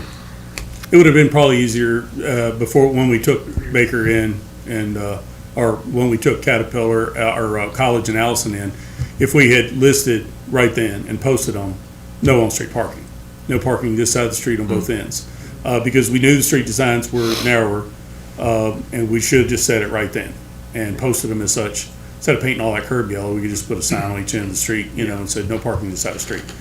Then Baker we haven't taken in yet. Caterpillar obviously we haven't taken in yet. So we'd have been better served had we done it right then. Now that it's been allowed to happen for who knows how long, it's tougher now to go back and make that change. It's not that it's not impossible, it's just a little tougher to make that change now. But it can be done. And that would resolve some of those neighbor to neighbor concerns, about somebody parking in front of somebody's driveway. I do want to bring in one more thing to the conversation Stephanie brought up, and then in this meeting that we will get out of at 10:30 p.m. I'm going to have another birthday before we finish. I will just ask for forgiveness at the end. I'll just ask for forgiveness at the end. You know, I've been to towns far into 81, Southwest Virginia, that are like dying and desperate for attention and development and people. Certainly not the situation that Luray's in. We've done an excellent job of marketing Luray on the investment side. St. Paul would love to have this problem. And on the downtown economic development side. But I do think what our people are speaking to, and maybe it's not always in perfectly articulate specifics, is a very real thing, which is, you know, they see the busy town, and it's like, almost to what end? And I think it's about balance, because I think it's great. I just think we've missed the part of the stool that's about the local people that are here already and what it's going to look like for them. You know, they see the busy town, and they see the busy restaurants that they can't afford to eat at what the median wage in Page County would be. And they don't see a hot real estate market and get super excited. They see a market that they're priced out of, and they can't afford a place to live in the town that maybe they grew up in and love and once upon a time was affordable. I think back at Page One, pre-COVID, we were thinking it was awful that we had to try to get some of the people we helped into places where the rent was $800 a month. Golly gee, I think somebody would kill for rent that was $800 a month right now. So I don't want us to neglect that part of the conversation. I don't want to use the word gentrification, but I think the dynamics are similar. And again, as we go into the comprehensive plan process, I want like affordability to be points 1, 2, and 3, because I just watched the planning commission meeting previously, and it was a suggestion of, and it was a good suggestion, but it was about apartment buildings near the edges of town. And I'm thinking, I think people would like to live in their town, not go out to the edges to find a place that they can afford to, you know, get into their box. I think they'd like to afford their town the way they've always afforded their town. So I think we just got to give a lot of attention to that conversation. And even if people don't always hit the dynamics on the bud perfectly, because they don't all, you know, they're not all econ majors or something, I think they speak to something very real that a lot of people in our community are feeling and concerned about. And I think it's got to be issue number 1. That's what I got. Okay, we're still on special use permit, the first one. Do we have everybody through with discussion? Do we have a motion? Do you have to open the public hearing? Have we done that yet? Yeah, we openly closed it. Yeah, we closed the public hearing. Sorry. Yeah, I'll make a motion. I move the special use permit 24-003 be approved with the conditions as presented. Second that. All right, any more discussion? All right, hearing none. Danielle? Ms. Lillard? Yes. Mr. White? No. Mr. Pettit? No. Mr. Sowers? Yes. Mr. Webb? Yes. Mr. Vickers? Yes. All right, let's move on to special use permit 24-004. Yep.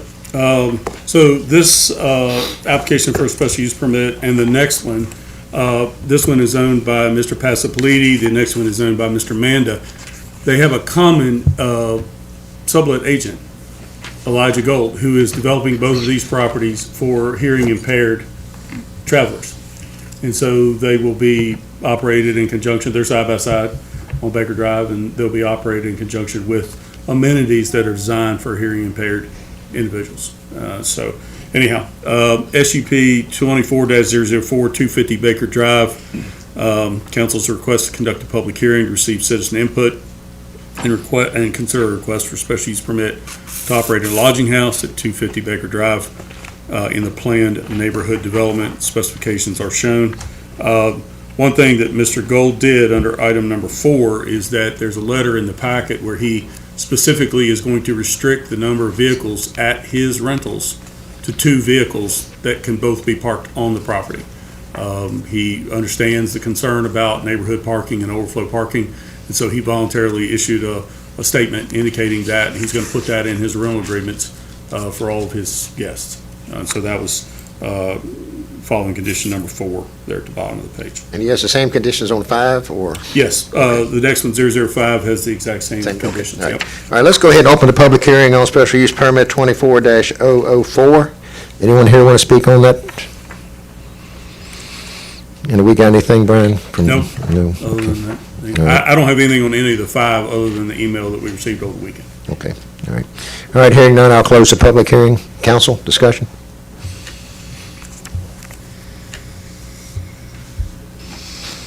All right, hearing none, I need a motion. I'll move that the special use permit 24-004 be approved with the conditions as presented. Second. All right, any discussion? Danielle? Mr. White? No. Mr. Pettit? No.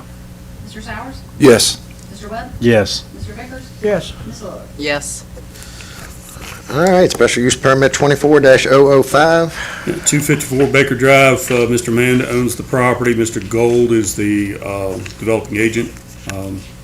Also, the council's request to conduct a public hearing to receive citizen input, consider a request for a special use permit to operate a lodging house at 254 Baker Drive in the planned neighborhood development. The details of the property are shown.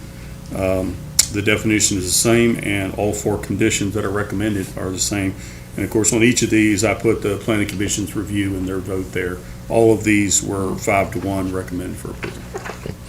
Okay, I'll open the special use permit 24-005, public hearing.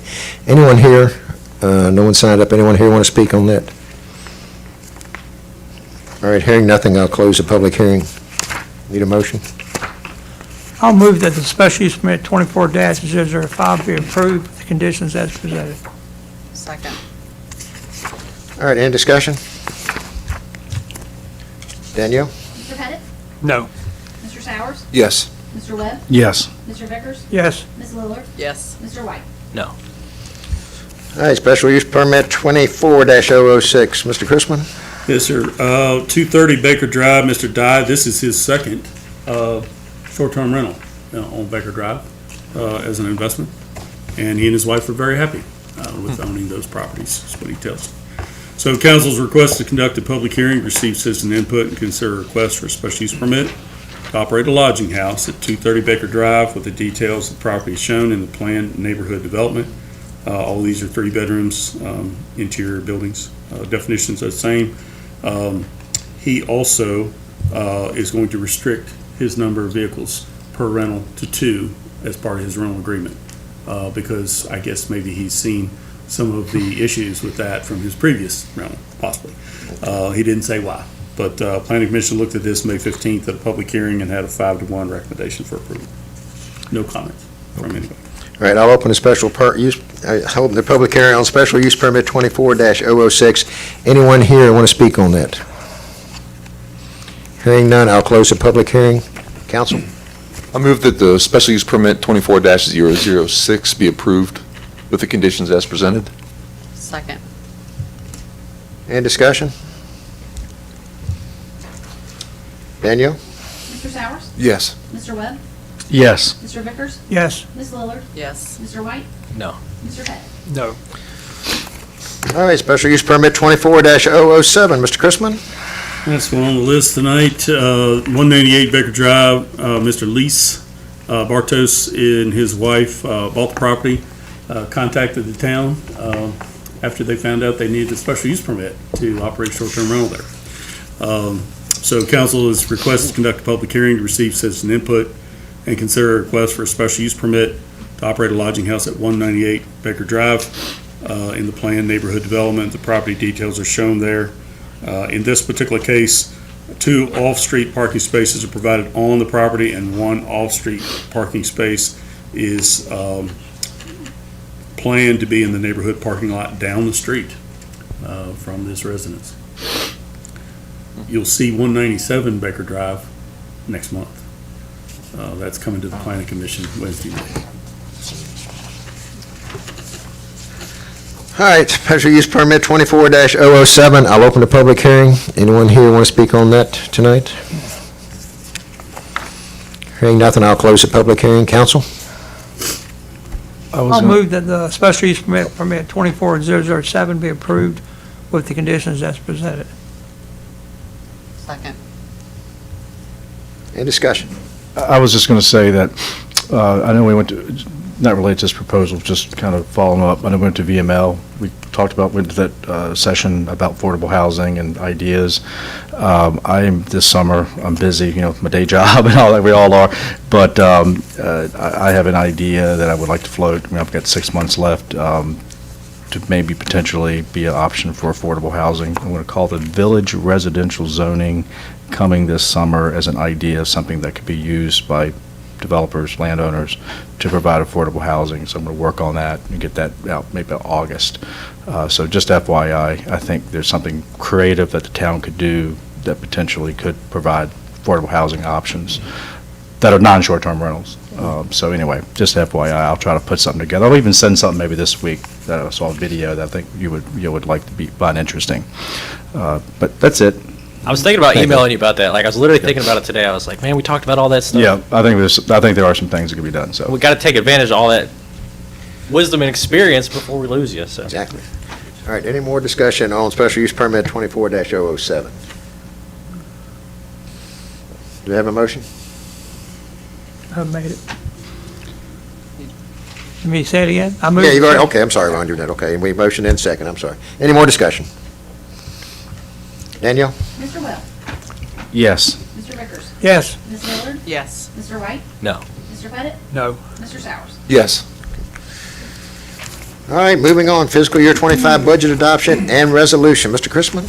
Yeah, the town council's asked to review, discuss, and act on the FY '25 budget. Of course, you folks had a public hearing about this at your last regular meeting. We waited at least the required 7 days before considering action. Enclosed for review, the balanced version 3 of the budget synopsis, revenues and expenditures. We held the public hearing at the May 13th meeting. The fiscal impact obviously sets the fiscal framework for the FY '25 budget cycle. Also included for your review and adoption is a resolution approving fiscal year budget and appropriating funds for the town of Luray. That resolution is provided to you. And it is, whereas under Virginia Code 15.2-2503, town of Luray must adopt a budget for fiscal year '25 before July 1st.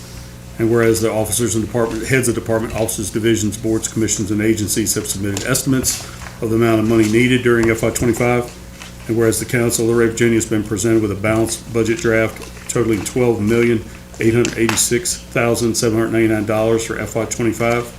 And where on May 13th, the council of the town of Luray conducted a duly noticed public hearing for citizen comment.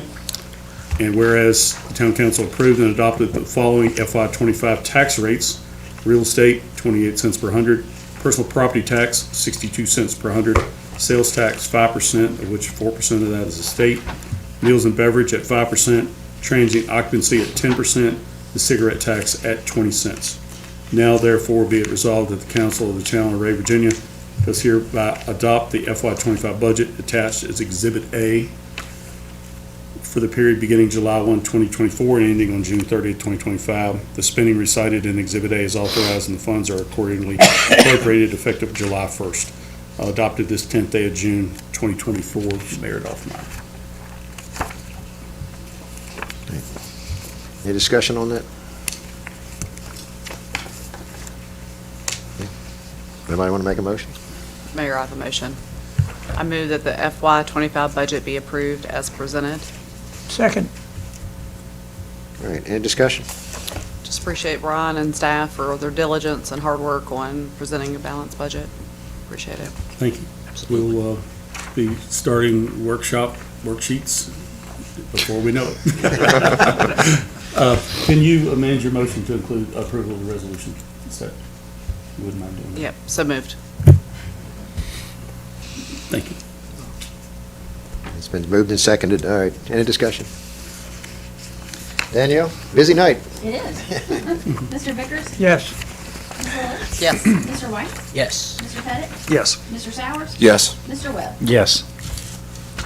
All right, readoption ordinance, Virginia Code 2024. Mr. Bodkins.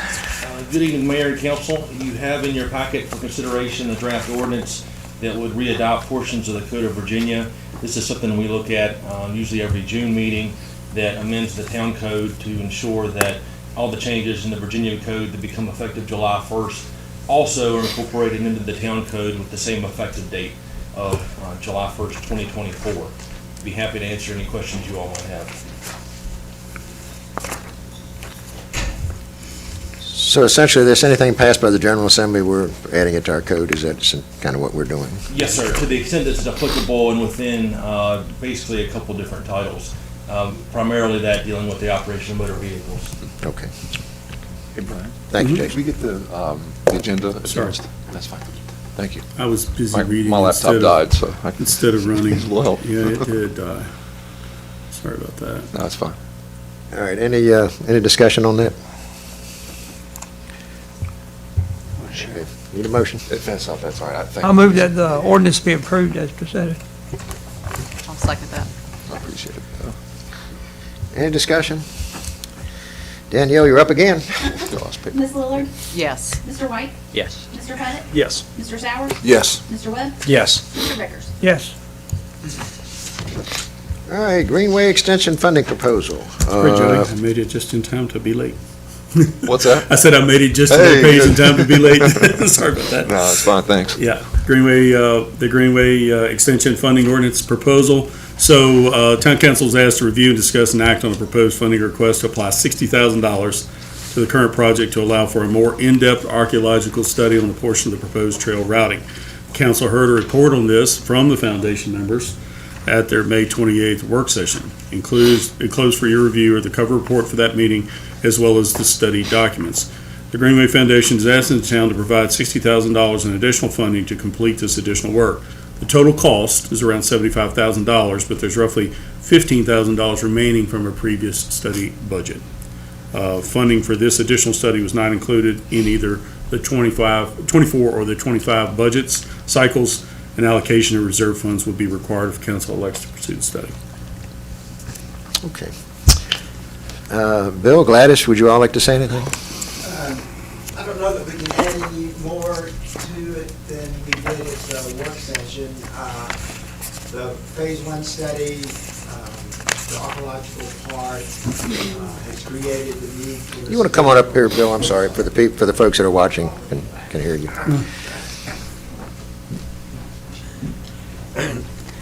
I don't want to take that much more time, but the phase one study did just generate the need for additional archaeological work, and Rod spoke to you about that. The foundation, we're just your legs doing the volunteer work, so it's whatever you folks want to do, but if we can get over this hurdle, then we would go to a major capital campaign to raise the money for the shovel-ready plans. But we really don't have the go until we get through this, so. And just to add our pledge to, our goal is to raise half of that, to raise $30,000 to contribute to the $60,000. If you remember. It's a pledge. We don't have that money currently, Right. but we've been, we're grateful for the funds we've received through grants and individual donations in support of this Redwell project and this extension of the Greenway. And we do see that there's still a lot of interest and people would like to pursue this. And if you remember the phase one study, we were able to get a $25,000 grant to fund half of that, and you put in $25,000. And we'd be glad to try to do that with this. Right. To date, we've split the cost of this Right. extension. And I'm very proud, there's been no donor money on our side. Our side came from a grant, so no donations that have been made have been used so far for the studies, so I think that's good. That pledge is meaningful, just hearing that, and also all of your work. I mean, you've belabored all the details. I mean, you guys have absolutely dotted every I and crossed every T, and I think it's in our interest to let you guys move forward and raise some money and try to get the go-ahead. So I'm prepared to make a motion, and I know that's pending discussion, but I would move that the funding request be approved for the fiscal year 25 budget as presented. Second that. All right, now any discussion? I think we have lots of reserve funds. That's a good way to spend it. Any more discussion? Danielle, we gave you a little break. Mr. White? Yes. Mr. Pettit? Yes. Mr. Sowers? Yes. Mr. Webb? Yes. Mr. Vickers? Yes. Ms. Lillard? Thank you all. Sure. Yeah, thank you all so much for what you're doing. We certainly appreciate it. Thank you. Thank you. Thank you for being here with us tonight. It's an exciting project. Yeah, it is. Thank you. FY25. All right, Mr. Chrisman, the generator replacement. Yep, thank you, Mr. Mayor. If you choose to make a motion on this, I have a revised motion that has language that was recommended to me by the town attorney, so I'll provide that to whoever would like to make a motion. Mr. Sowers has it. Mr. Sowers has it, great, thank you. Town council has actually reviewed, discussed, and act on a proposal to replace 3 critical infrastructure generators. Those generators are listed there in your cover sheet. All 3 units performed poorly during their last evaluations. The replacement of the radiator alone on the wastewater treatment plant is nearly 1/5 the cost of the brand-new unit. So, because it's antiquated and out of date. So, and then there's no guarantee for that replacement unit. So, we get no warranty with that. Conceptual approval include authorization to advertise for a future public hearing to amend the FY25 budget in order to make a budget adjustment amendment to include the funds as a revenue source. Your current sheet says the FY24 budget. That's not accurate. The revised motion is the FY25 because, as Danielle reminded me, it's when we take possession of those units, not when we approve the funds and order those units. That's the budget that we have to amend. So, due to the cost of financing units through a couple of local vendors, basically at the lowest estimate, we'd be saving about $50,000 a year. Just take the money out of the bank and buy the things. So, anyhow, that's our recommendation. If you have any questions or anything about this project, let me know.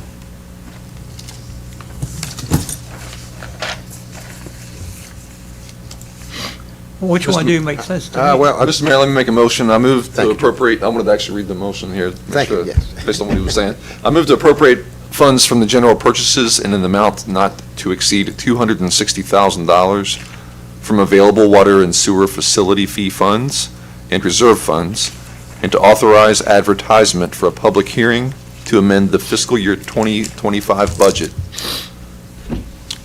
as presented. Second. Discussion? Danielle? Mr. Pettit?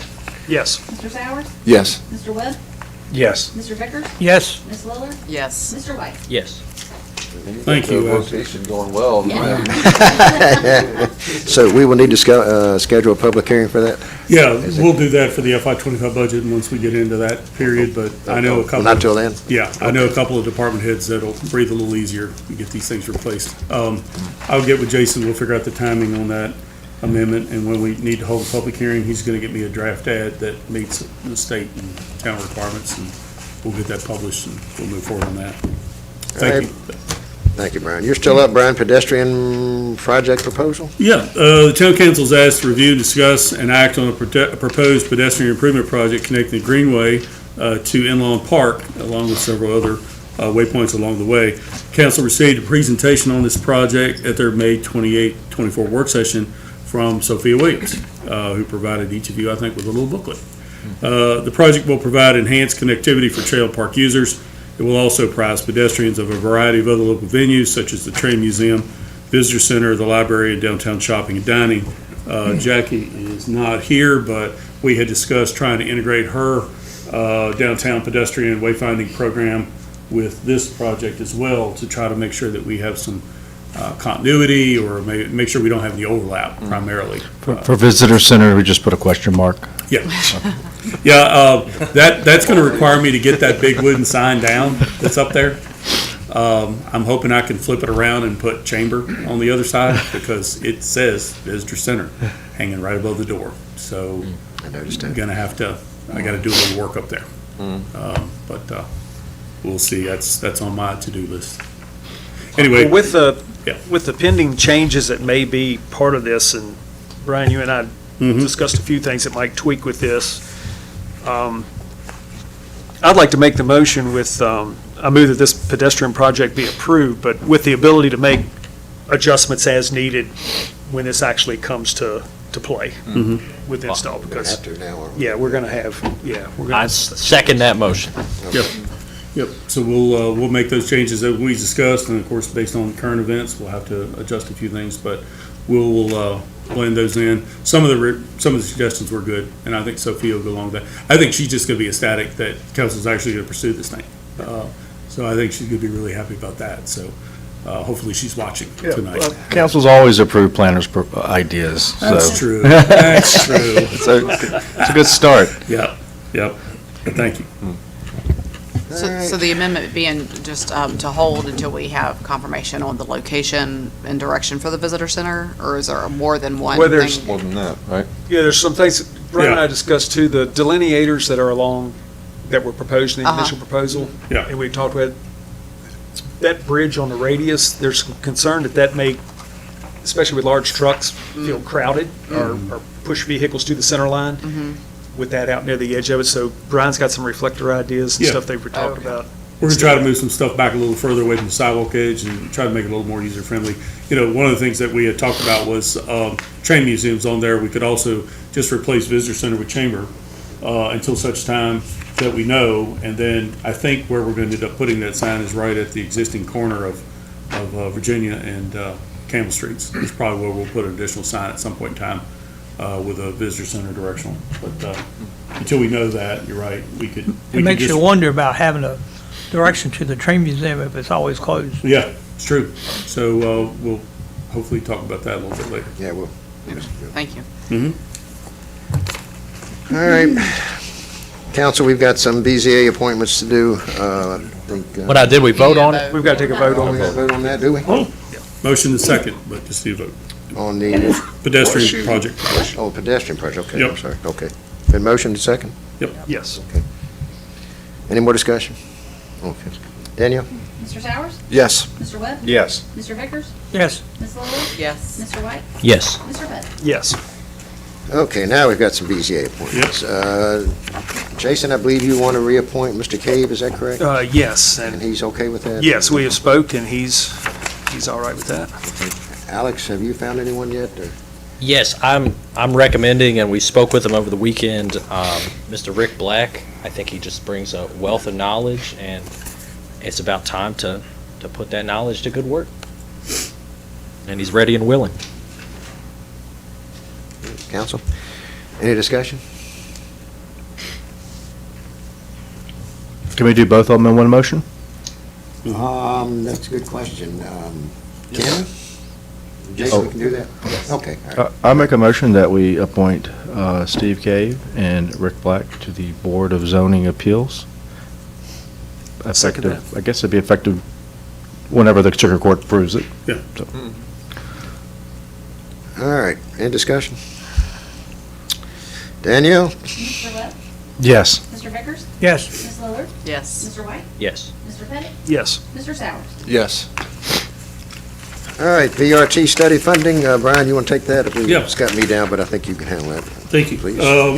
Laying on your desk is a copy of an email from Mr. Thompson. You may remember that we had a presentation from him earlier and this year, and then we had several follow-up conversations with him about the public transit study for Page County and the three towns. So basically, as far as the agenda goes tonight, I know we have a potential somebody who would like to speak on the topic, but we'd also can allocate funds. Currently, the amount that he is suggesting to us is that the town of Luray, as along with the other towns, would be contributing $1,670. So each of the, apparently according to my understanding of his email and my conversation with him, he'd be requesting that from each of the three towns, and then the county would pay a flat fee, and then let's include your email, and then that should be enough to complete the study, based on the other funding sources that he has. The CTB has not voted on this yet. They're probably not going to turn it down. I'm sure this is going to be something that'll probably get approved, but they won't meet until later this month, and then at that point, we'll know for sure, but this is just his recommendation. Okay. Mr. Leach, you've been waiting patiently all evening. Would you like to speak in support of this? Yes, I If you don't mind, come up to the podium, please. I appreciate it. I may abscond with the water under the stand here, but, and I do ask your patience. I may be saying a few things that you all have already discussed. My mistake, there is no water under here. Lee, did you open yours yet? Thank you. Oh, here we go. I can finish it. We're all friends, go ahead. Checking for backwash, you know. So, I do a fair amount of walking around town, and I've had a few close calls. So there's a definite increase in traffic that I'm seeing. And, I think there's a few reasons for that. One, obviously, is the actually quite brilliant cabin capital of Virginia marketing idea that John Schaefer came up with while he was working at the chamber with his cohorts in marketing there. It's worked quite well. It's come to fruition. And despite the numbers, which I thought sounded quite small, it sure seems like we've got a plethora of cabins in this county, especially in this town. It seems like everybody and his brother's got temporary rentals.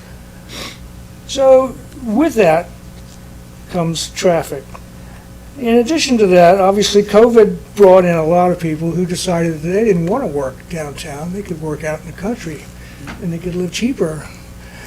And Mr. Dudley could comment on that a little better. Yes, he's left, but I have yet to meet many people who have bought houses in this area who aren't from out of town. So there's a lot more traffic coming in town for that. And a lot of people retiring, and traffic is increasing. But the real reason, there's no other way to get here unless you drive. There's no other way to leave unless you drive. Think about that. Now, Luray has changed quite a bit. I've only lived here for 9 years, but it's becoming actually a much nicer town to live in. There was a time, and a lot of you probably remember, or at least have heard about the fact that there was a time you could catch a train and get dropped off right at the train station right over here, get into a horse and buggy, and ride over to your hotel. Have a nice little weekend here at the caverns and in the country. It's a nice little weekend getaway. Never had to step into a car. So I think when you think about, what is the long-term future from here? We've grown, we're busy. What's the next step? Well, we have to control our traffic. And how are we going to do that? Well, one of the ways is to have public transportation. So somebody wants to come here from DC, they can take public transportation and get dropped off downtown or at the new visitor center or whatever is going to happen. In fact, I think it would be the height of stupidity not to consider public transportation when they're thinking about building a brand-new visitor center. And excuse my blunt language, but I think it's something that needs to be talked about. I myself, I'm a multiple stroke survivor, and so I have some issues getting around. And last time I saw my doctor a couple weeks ago, she told me I was endangering other people's lives by driving. I thought that was a little over the top, but it's a challenge to get out of Luray unless you drive. And the fact that we are getting older people here, more retirees, we've got a native population here that is getting older too. We can't go anywhere. I'd love to go have dinner downtown, and the Greenway is probably one of the best things we have going here. I walk it all the time. But once in a while, I'd like to take a plane to see my grandchildren. Once in a while, I'd like to go somewhere else, maybe catch a train. So I think in the interest, Luray's got to take the next step. We're growing into a nice little town. People want to come here. We are a destination. They want to go to the caverns. They want to go to the park. They want to, enjoy the countryside and stay at our temporary rentals or long-term rentals, whatever the hell rentals we have. But they gotta get here. And, as far as I know, I think the rental industry is a little flat. You probably know better than I do. So we need a new marketing, the next marketing idea, or the next two marketing ideas. And if they involve another 100,000 people driving their cars into town, we've got to figure that out. And any town planner in any larger sized city will tell you that public transportation is one of the ways that they use to direct traffic and handle it. So, now, I'm not saying we have to do anything that grandiose, but we should at least consider having an option for people to get to Culpeper, or to Charlottesville, or to Richmond, and from those places to Luray. It goes both ways. So I think doing a study, and I actually think this is a county project as well. I really think the county supervisors should be paying for this study. That's my personal opinion, but because what could be more, what could more affect tourism than the traffic in and out of your county? But that's just about all I really wanted to say. I think it's a great idea. I think we need to proceed with it. I think it would be helpful for our residents, and it would be helpful for our businesses, because it would bring people back here as well, and take people somewhere where they wanted to go. So, Well, thank you, Mark. I certainly appreciate your thoughts. And thank you for your patience in sitting through the evening. no, I was very interesting. You came on a good night. Anybody have any questions for Mark? Jason, I love what you've done with that property up there. I see it all the time, because I'm walking Thank the you. Greenway all the time. Still working on And it. I always want you to be out there so I can talk to you. Stop by. Ms. Steph, it's good to see you. Yes, yeah, you too. Thank you for being here. Thank you. Thank you. Thank you, Mark. Thank you, we appreciate it, thank you. All right, so what do we want to do on this? I'd like to make a motion. I think that's a pretty good price for a seat at a table for a study that could be enormously beneficial, and we really won't know either way unless we get on board. So I would make a motion, and I've actually lost that part of my, okay. I'd like to make a motion that the town would allocate $1,670 to be part of the rural transportation study. And that's the motion. I'll second that.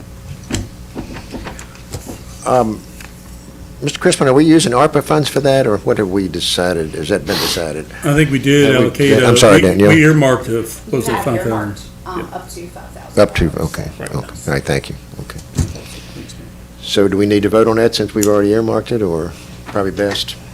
I think we Well, just put a placeholder. yeah. Then we got to Okay, vote yeah, out. that'd be Okay, great. all right, all right, let's go ahead and vote on it. So are You we still made the- waiting to see what the county does? I think, We're like the first one out of the box here, right? I think we are. yeah. Might be the only way we get county to do anything. Yeah, well, I think I think I heard that the county had committed.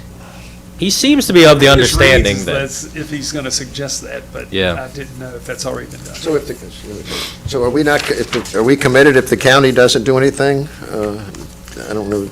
If we're just earmarking the funds right now, up to a certain amount, then when Phil comes back to us with a specific number, council can approve that number now. But if you're already saying that you're gonna be okay up to a certain number, we'll have it earmarked in the ARPA funds, and then we'll bring that specific number back to you. How about that? That sounds. And then So we that don't way- need to do anything tonight then? as far No, as don't voting? need to do Okay. anything tonight. We'll hold it, and then we'll bring that specific number back. Because like I said, a couple things have to happen. CTB has to vote to accept the project. Then he's got to go out and get the remainder of the funds, and that means talking to the county and the three towns. And then at that point, we'll know a solid number. He thinks it'll be this number, the 1670. well, that sounds good. Okay. We'll let you know either way. Okay. And I'll also add something to Mr. Leach's point. I know that in that presentation, he had mentioned maybe, if it made sense in the context of the study, something that would go up 340 so somebody at least a certain type of time of day could get to Front Royal and vice versa.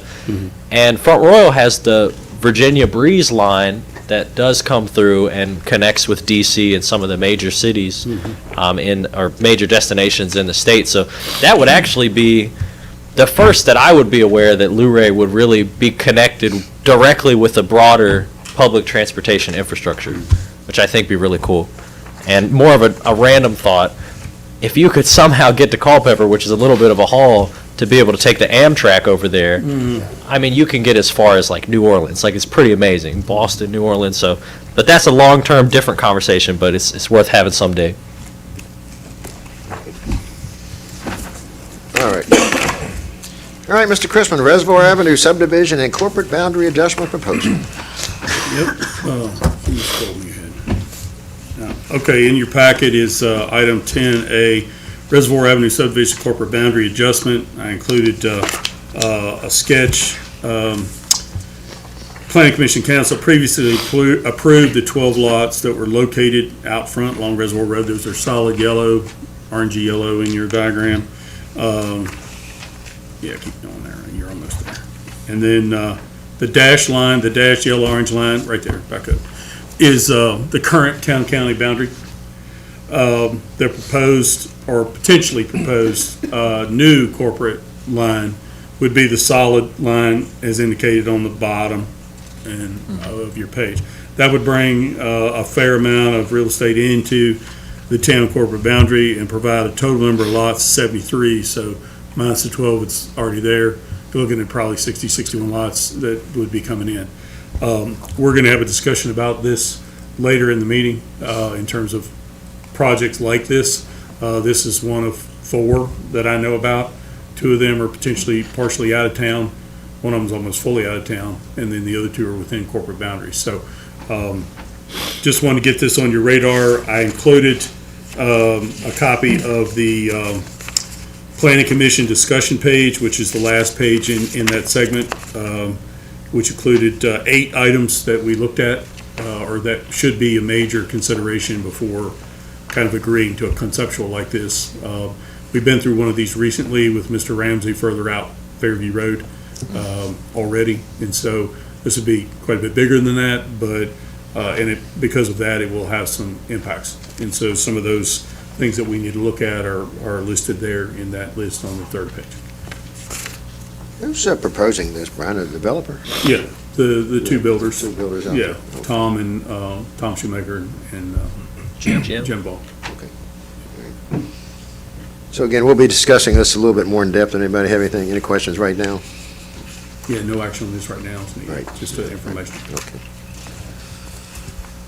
All right, Mr. Bodkins, you're going to talk to us about the mural process? Thank you, Mayor. I had worked with Brian and Jen on a process and some documentation for renewing some of the murals in town that have started to deteriorate due to age. My understanding is some of the murals date back as early as 2001 when the town first started working on that project. There are 2 processes outlined in your packet.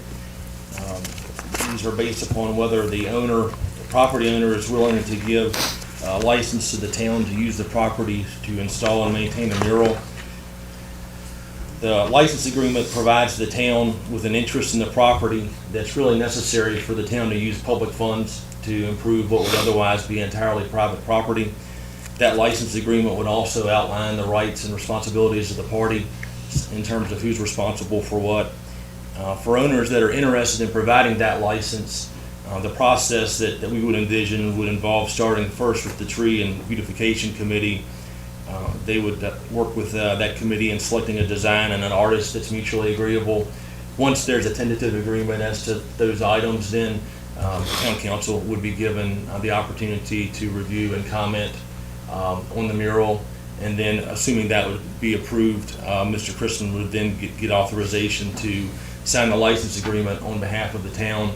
The owner would sign to allow the property to be used for that purpose, and that would be the framework for the work on the mural to start and move forward. The anticipated term of that license agreement would be 10 years. That was based on some feedback from Jen in terms of the likely lifespan of what a mural would, how long a mural would last. from the time it's painted to the time it would require some fairly significant upkeep. The second process that's outlined in your packet, this is when you have owners who either want to renew an existing mural or create a new mural, but don't want to give the town the license right in the property. The process under this scenario is the same as it would be for any other sign under the sign ordinance that the town has adopted. Existing murals that predate that ordinance are eligible for a one-time face change under the provisions of the ordinance for lawfully non-conforming signs. New murals would require a sign permit and be subject to size limitations of the town code. And of course, those limitations can be changed with a special use permit that's issued by council following that typical process after recommendation from the planning commission. I'd be happy to answer any questions you all might have. So irrespective of the content, you really have to fall under the sign regulation. So you couldn't go on your house and paint it plaid if you wanted to, because that would be a massive billboard. Is that right? Yeah. Yeah, what's the line of that? Yeah, applications for a sign permit for your mural would have to be content neutral in how they're determined. So you would not be able to consider what the elements of the mural are in determining whether or not it should be issued. Now that's only applicable to where the town does not have the license agreement. Because where you have the license, then you're the customer, you're paying for the sign or the mural to be created. So that's what gives you the power to look at content in that circumstance. And the maximum size is just 25 square feet? That's 5 by 5, is that correct? Yes, sir. That is for murals that are on, they're going to be created or maintained without a license agreement. Where the town is responsible for installing the mural and has that license agreement, those limitations do not apply. The town is not subject to the sign ordinance. Now, are you looking for guidance on our preferences of a specific process, and then you would give us more specifics at a later date, or what would be the right way to go about this discussion? I think it was, this is being provided just generally by way of an update, and then also opportunity for input and kind of where things are at, and for comment on any changes or direction you might provide. Thank you. Anybody else? I don't know, I'm stuck on that, on that idea that you can't not that anyone's out decorating their houses or painting stuff on their houses, but, just that idea that what defines mural versus something else that we may not want to restrict. I don't know. And it might be nothing at all, or it might be. It's classified as a type of wall sign in the sign ordinance. So wall signs are the instances where wall signs are permitted are limited. I don't think there's any allowance for it, for instance, in residential districts. And in the districts where they are allowed, it's based on, I think, the size of the building and the frontage. So it's based on the linear feet of the building on that facade. But realistically, our definition of an artistic mural says it needs to have artistic content and be, somewhat more than just painting your house blue or white. It's got to be, there needs to be an artistic element to that in some way, shape, or form. And of course, one person's art is another person's paint. Postmodern. So, it's really up to them, but, the Virginia Supreme Court ruled that all signs in terms of our ordinance have to be content neutral in terms of our evaluation of those things. So really the difference here is that what I specifically asked Jason to do was look at the situations that we currently have. We have situations where we have folks that are going to work with the license agreement and ones that are not going to work with the license agreement. And then the not working with the license agreement, there's basically two things: existing ones that want to be changed or updated, and then new ones. And so really from our policy perspective, we just need to know that you guys are comfortable with this type of two-process scenario, so that when we have folks who come in and want to do something with an existing mural or want to put up a new mural, we have a clearly defined process that we can evenly apply to all applicants across the board moving forward. Because right now, once we change that ordinance due to that Supreme Court decision, it definitely changed how we have to interpret murals now, which is a little bit sad, because before we had a lot more flexibility, leeway there, but that flexibility, leeway can sometimes lead you down places that you may not want to go as a community. So all in all, it weighs out, but I certainly agree with Jason's first stab at this. If you guys want to change anything, add anything, delete anything, we'd love to hear it moving forward. I'm just glad this process is now here. It's been a long time coming, I think. Yep. It makes sense to me. The one concern that I've had is, since it mentions that provides limited funding, and that's in reference to the Tree Beautification Committee. If we had a lot of interest in murals that were sort of non-traditional by the standards of the funding required, as we've experienced in the past, we had some big requests. I would wonder, just setting boundaries and maybe having specific numbers on paper, so we wouldn't get to a place where this person got a whole lot of money to do this, why can't I, et cetera, just for the benefit of all parties. Yeah. But maybe that's more of a question for the Tree and Beautification Committee. Well, the lease agreement has the language in there that kind of spells out, what we're willing to compensate the artist for, what we're willing to do, what we're not willing to do, which is what Jason alluded to earlier. So that lease agreement is fairly specific, and that guides us. But, the other thing is TNBC gets a $10,000 annual allocation in each budget. It's been that way for a long time. If we had a series of murals where we had a lot of owners one year who wanted to participate in the program, the one way to expedite that and to get those murals handled faster and get them reviewed by council and approved by council, and then we sign those lease agreements, is just to allocate more funds into that line item, because it would give them more money to work. Right now, what they're forced to do is take that mural report, which I provided to you guys at a previous meeting, and they're forced to prioritize those things, and they might be only able to afford one per year based on the size of the mural and what they have to pay for the paint, what they have to pay for the artist. So it really, the size and the location and the condition dictate those factors. So one year they may be able to do two of them, one year they may only do one big one. But, and a lot of owners don't want to wait for that process. We heard from Ms. Pence last time.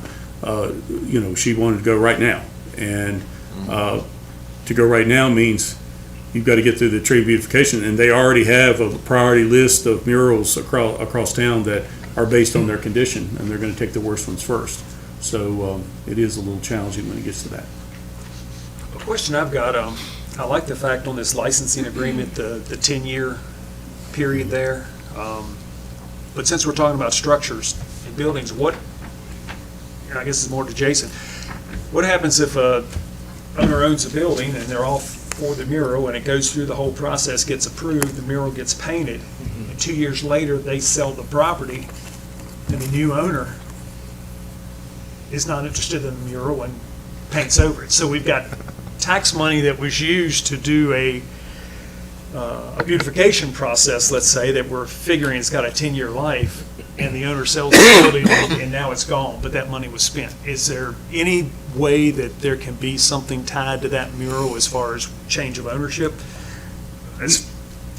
We have a provision in the draft license agreement that we have worked on, that the current owner agrees in the event of a sale of the property to include adhering to the remainder of the term of the license as a term of the sale.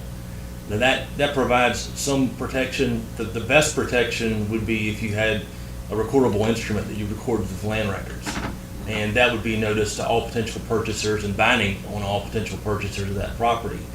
But in talking with Jen and Brian, there was some indication as to whether or not what the willingness of the property owner is going to be to give something that's going to be a recorded instrument, and basically binding in that fashion for 10 years without receiving any compensation, because essentially at that point it's a recorded easement that the town holds. What if it was a depreciated cost, such as if in that agreement the property owner says, yes, we'll do, I want this on my building, and the funds are allocated from the Tree and Beautification Committee for a 10-year period. But what if something in that agreement was that if removed, or if property sold within that 10 year, that in a depreciated or prorated amount, that the property owner would then be responsible for reimbursing the town or the tree and beautification. Yes, sir, we could certainly add that. It'd be almost like a liquidated damages Right. schedule. And the new owner may be fine with it and says, hey, I'm going to Or keep it up. if I You know. wait 18 months, then this thing expires and I can paint it over then for nothing. Yeah, so it may encourage them to leave that mural up for the full 10 years. Yeah. So, Anyway, that's just a Yeah. thought, since we're talking about 10 years is a long time, and sometimes it's not the same owner, but, Yes, sir. all right, thank you. All right, so, we just need a consensus. Do y'all want to do that tonight? Do you want to think it over for a month and do it next month, or? would you What do you like think? to see a draft of the lease agreement? Yes. Okay, what we'll do then is I'll get you a copy of that and then provide that along with Jason's process document here that he's going to give me an official copy of later tonight or tomorrow. Forward those and we'll put it maybe either in the work session agenda for the 25th, if we can get it all lined up in that time frame. If not, we'll do it at the regular meeting in July. Everybody okay with that? Yeah. Okay. Absolutely. Sounds good. Okay. All right, let's see. Mr. Bodkins, you have anything else for I us? don't have anything else, Mayor, thank you. Okay. All right, we will take a recess, and then we're going to go into closed session. If you've been with us all night, we thank you. We will be going into closed session, and probably we'll come back out, but essentially the business of the council has been done. Yes, ma'am? Can I add, your comment about my situation with the restaurant, proposed restaurant? Yes, ma'am. I understand that we've adopted the Virginia Uniform Building Code. And under this code of Virginia, it's pretty clear that it says that the town manager or their designee can make the preliminary determination that a property is blighted or is derelict. So it's not the Mr. Campbell. Mr. Christman, as the town manager, according to this uniform code that I'm reading, he does have the ability to make that, and there is a whole section 26-34, the enforcement of the building codes. It's pretty, to me, it's very clear in these codes that there is power here within this body to claim that a building that's been sitting empty and unused and unkept can be deemed to be there. It doesn't have to be the building.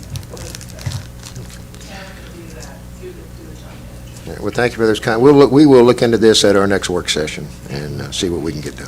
Thank you for being here tonight. Chief, you have anything? You've had some staff changes. You want to tell us about that before we adjourn or before we go into closed session? So I've hired two new officers, one that I had here before. Alan Smoot, he was my detective, he came back from Warren County. So I'm glad to have him back, very, very experienced, brings lots to the table. Extra safety net if something were to happen. We have a good qualified detective, but also have him, but he's in patrol.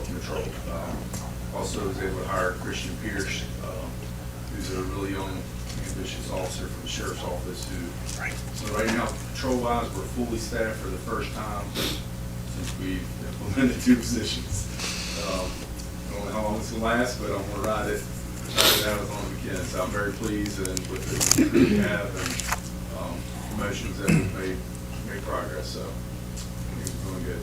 And you have no vacancies at this point? Well, I do have You'd have one. one. I have Okay, one. one Okay, patrol one. vacancy, Okay. All right, thank you. Jason, you want to read about the closed session? Yeah, it's on the back of the motion.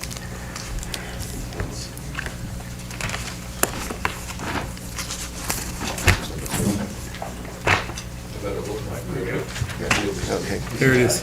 Okay. He got it. Well, you should by now. All right.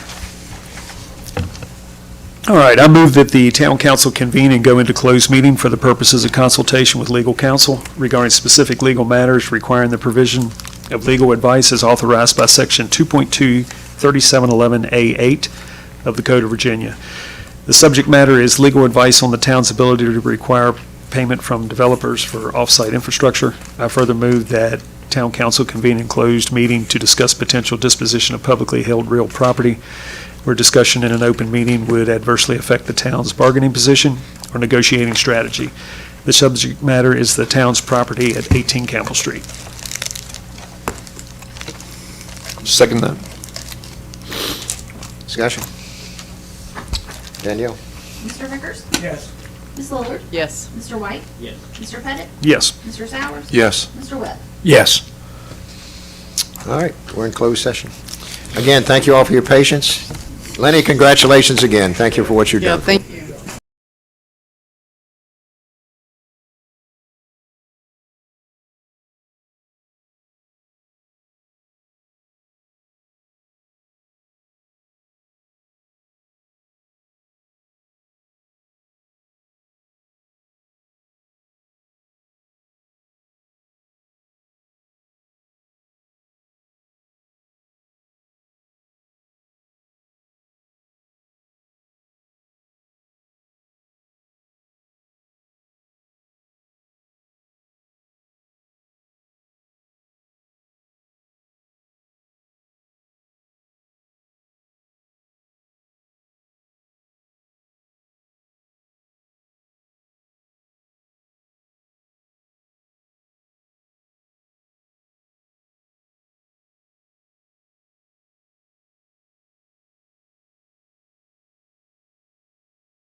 requirements under the Virginia Freedom of Information Act, and only such public business matters as were identified in the motion by which the closed meeting was convened were heard, discussed, or considered in the meeting by the town council.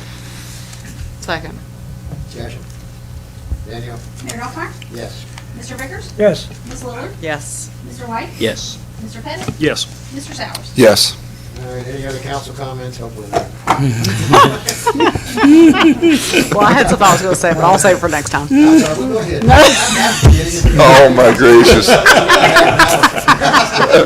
I'm totally kidding. I do look forward to the recommendation from Planning Commission regarding the short-term rentals. Yeah, I'll get that. In fact, as soon as they vote, I'll probably try to include that in the weekly report, just so you guys can get a preview of it before we get to the meeting. That way you kind of know what they talked about. Okay? Let's see, anybody else? I guess we're good to go to the Luray picnic? Yes. If we figured, got all that We have figured out? that figured out. Yes, we do. Good deal. Yeah, thank you. Yeah, it looks like, what'd you say, almost double number of people? Yes. Really? Yeah? Yeah. We have like twice the number of people coming as we had last year. What? Wow. So sometimes a little change is not a bad idea. Good idea, Danielle. Good idea, Danielle. As long as, We will not bring our canopies. as long as you guys don't be troublemakers and we have to call the boys in blue, we'll be all right, yeah. And Michael said they're all signed up for the pie in the face for you. Exactly. That might be the draw. Hey, that is the draw. Yeah. If that's what it takes to get them there, I'll gladly take some pies in the face. Like $50 to what, 100 maybe? We're, No, we were at like We were- less than 40. yeah, we were less than Like 40 last year. 60. We're at like 60 couple now, so that we're getting better. Oh, And a lot of our seasonal folks signed up to come, which is really nice. Is everybody here RSVP? I haven't. I've included all of you in the Already number. did. I just assumed. Okay. So, that's okay. Hey, send Brian, he can eat. Send Brian, he can eat. Yeah, he'll eat your share. He does business with so many of the townspeople. That's true. I got a boy sometimes. I don't think we have any grand openings or ribbon cutting, do we? No announcements for that I've seen or gotten. Well, except for the one for the Ruffner Ruffner Plaza, Oh, Plaza, yeah, the 21st, right? 21st. we surely hope that that's gonna happen. So is the sail shade a little bit behind? I thought that was gonna be done. The sail shades themselves, the actual canvas is the problem. So, I thought we had that problem. no, we paid for half of it. That didn't mean we had it. Apparently, it's on the way. So we're going to be pushing hard. Apparently from the far side of the moon, but we are pushing hard to get that here and get it installed. Jen is doing her best. And I guess you'll be in touch with the town for the ribbon cutting prior to the concert. What was she was gonna designate that time, wasn't she? Okay. She hadn't posted it yet. She was gonna, provide the time and we'll get that out to everybody. But, the specific time of the ribbon cutting prior to the concert start, cause I know it'll be a little bit before that. It's 6:45. Okay, yes, okay. Did she are already picked? Yeah. Okay, 6:45 for the rough. What about the pickleball court? Did they even come? They're, yeah. I think they are prepped. The guy is supposed to, either this week or Monday, he's supposed to be here. That guy's supposed to be here because the weather's nice. So she look for that in the weekly report because she's supposed to put an update in there about that. I did get a call from some dude asking me from the U.S. government about that particular project. The pickleball court? Yes. So I got to call that person back tomorrow and find out what that's all about. Sounds like those emails I get from a guy that says he's Jerry Doppelmayr. Mm-hmm. Can I please find some time to do a favor? Yeah, he's gonna tell me my car auto insurance policy is getting ready to run out and I need to renew the coverage, the warranty. All right, again, thank you all for your patience. Yep. Thank you all. Thank you. We're adjourned. Okay. Now we're done. This might be the longest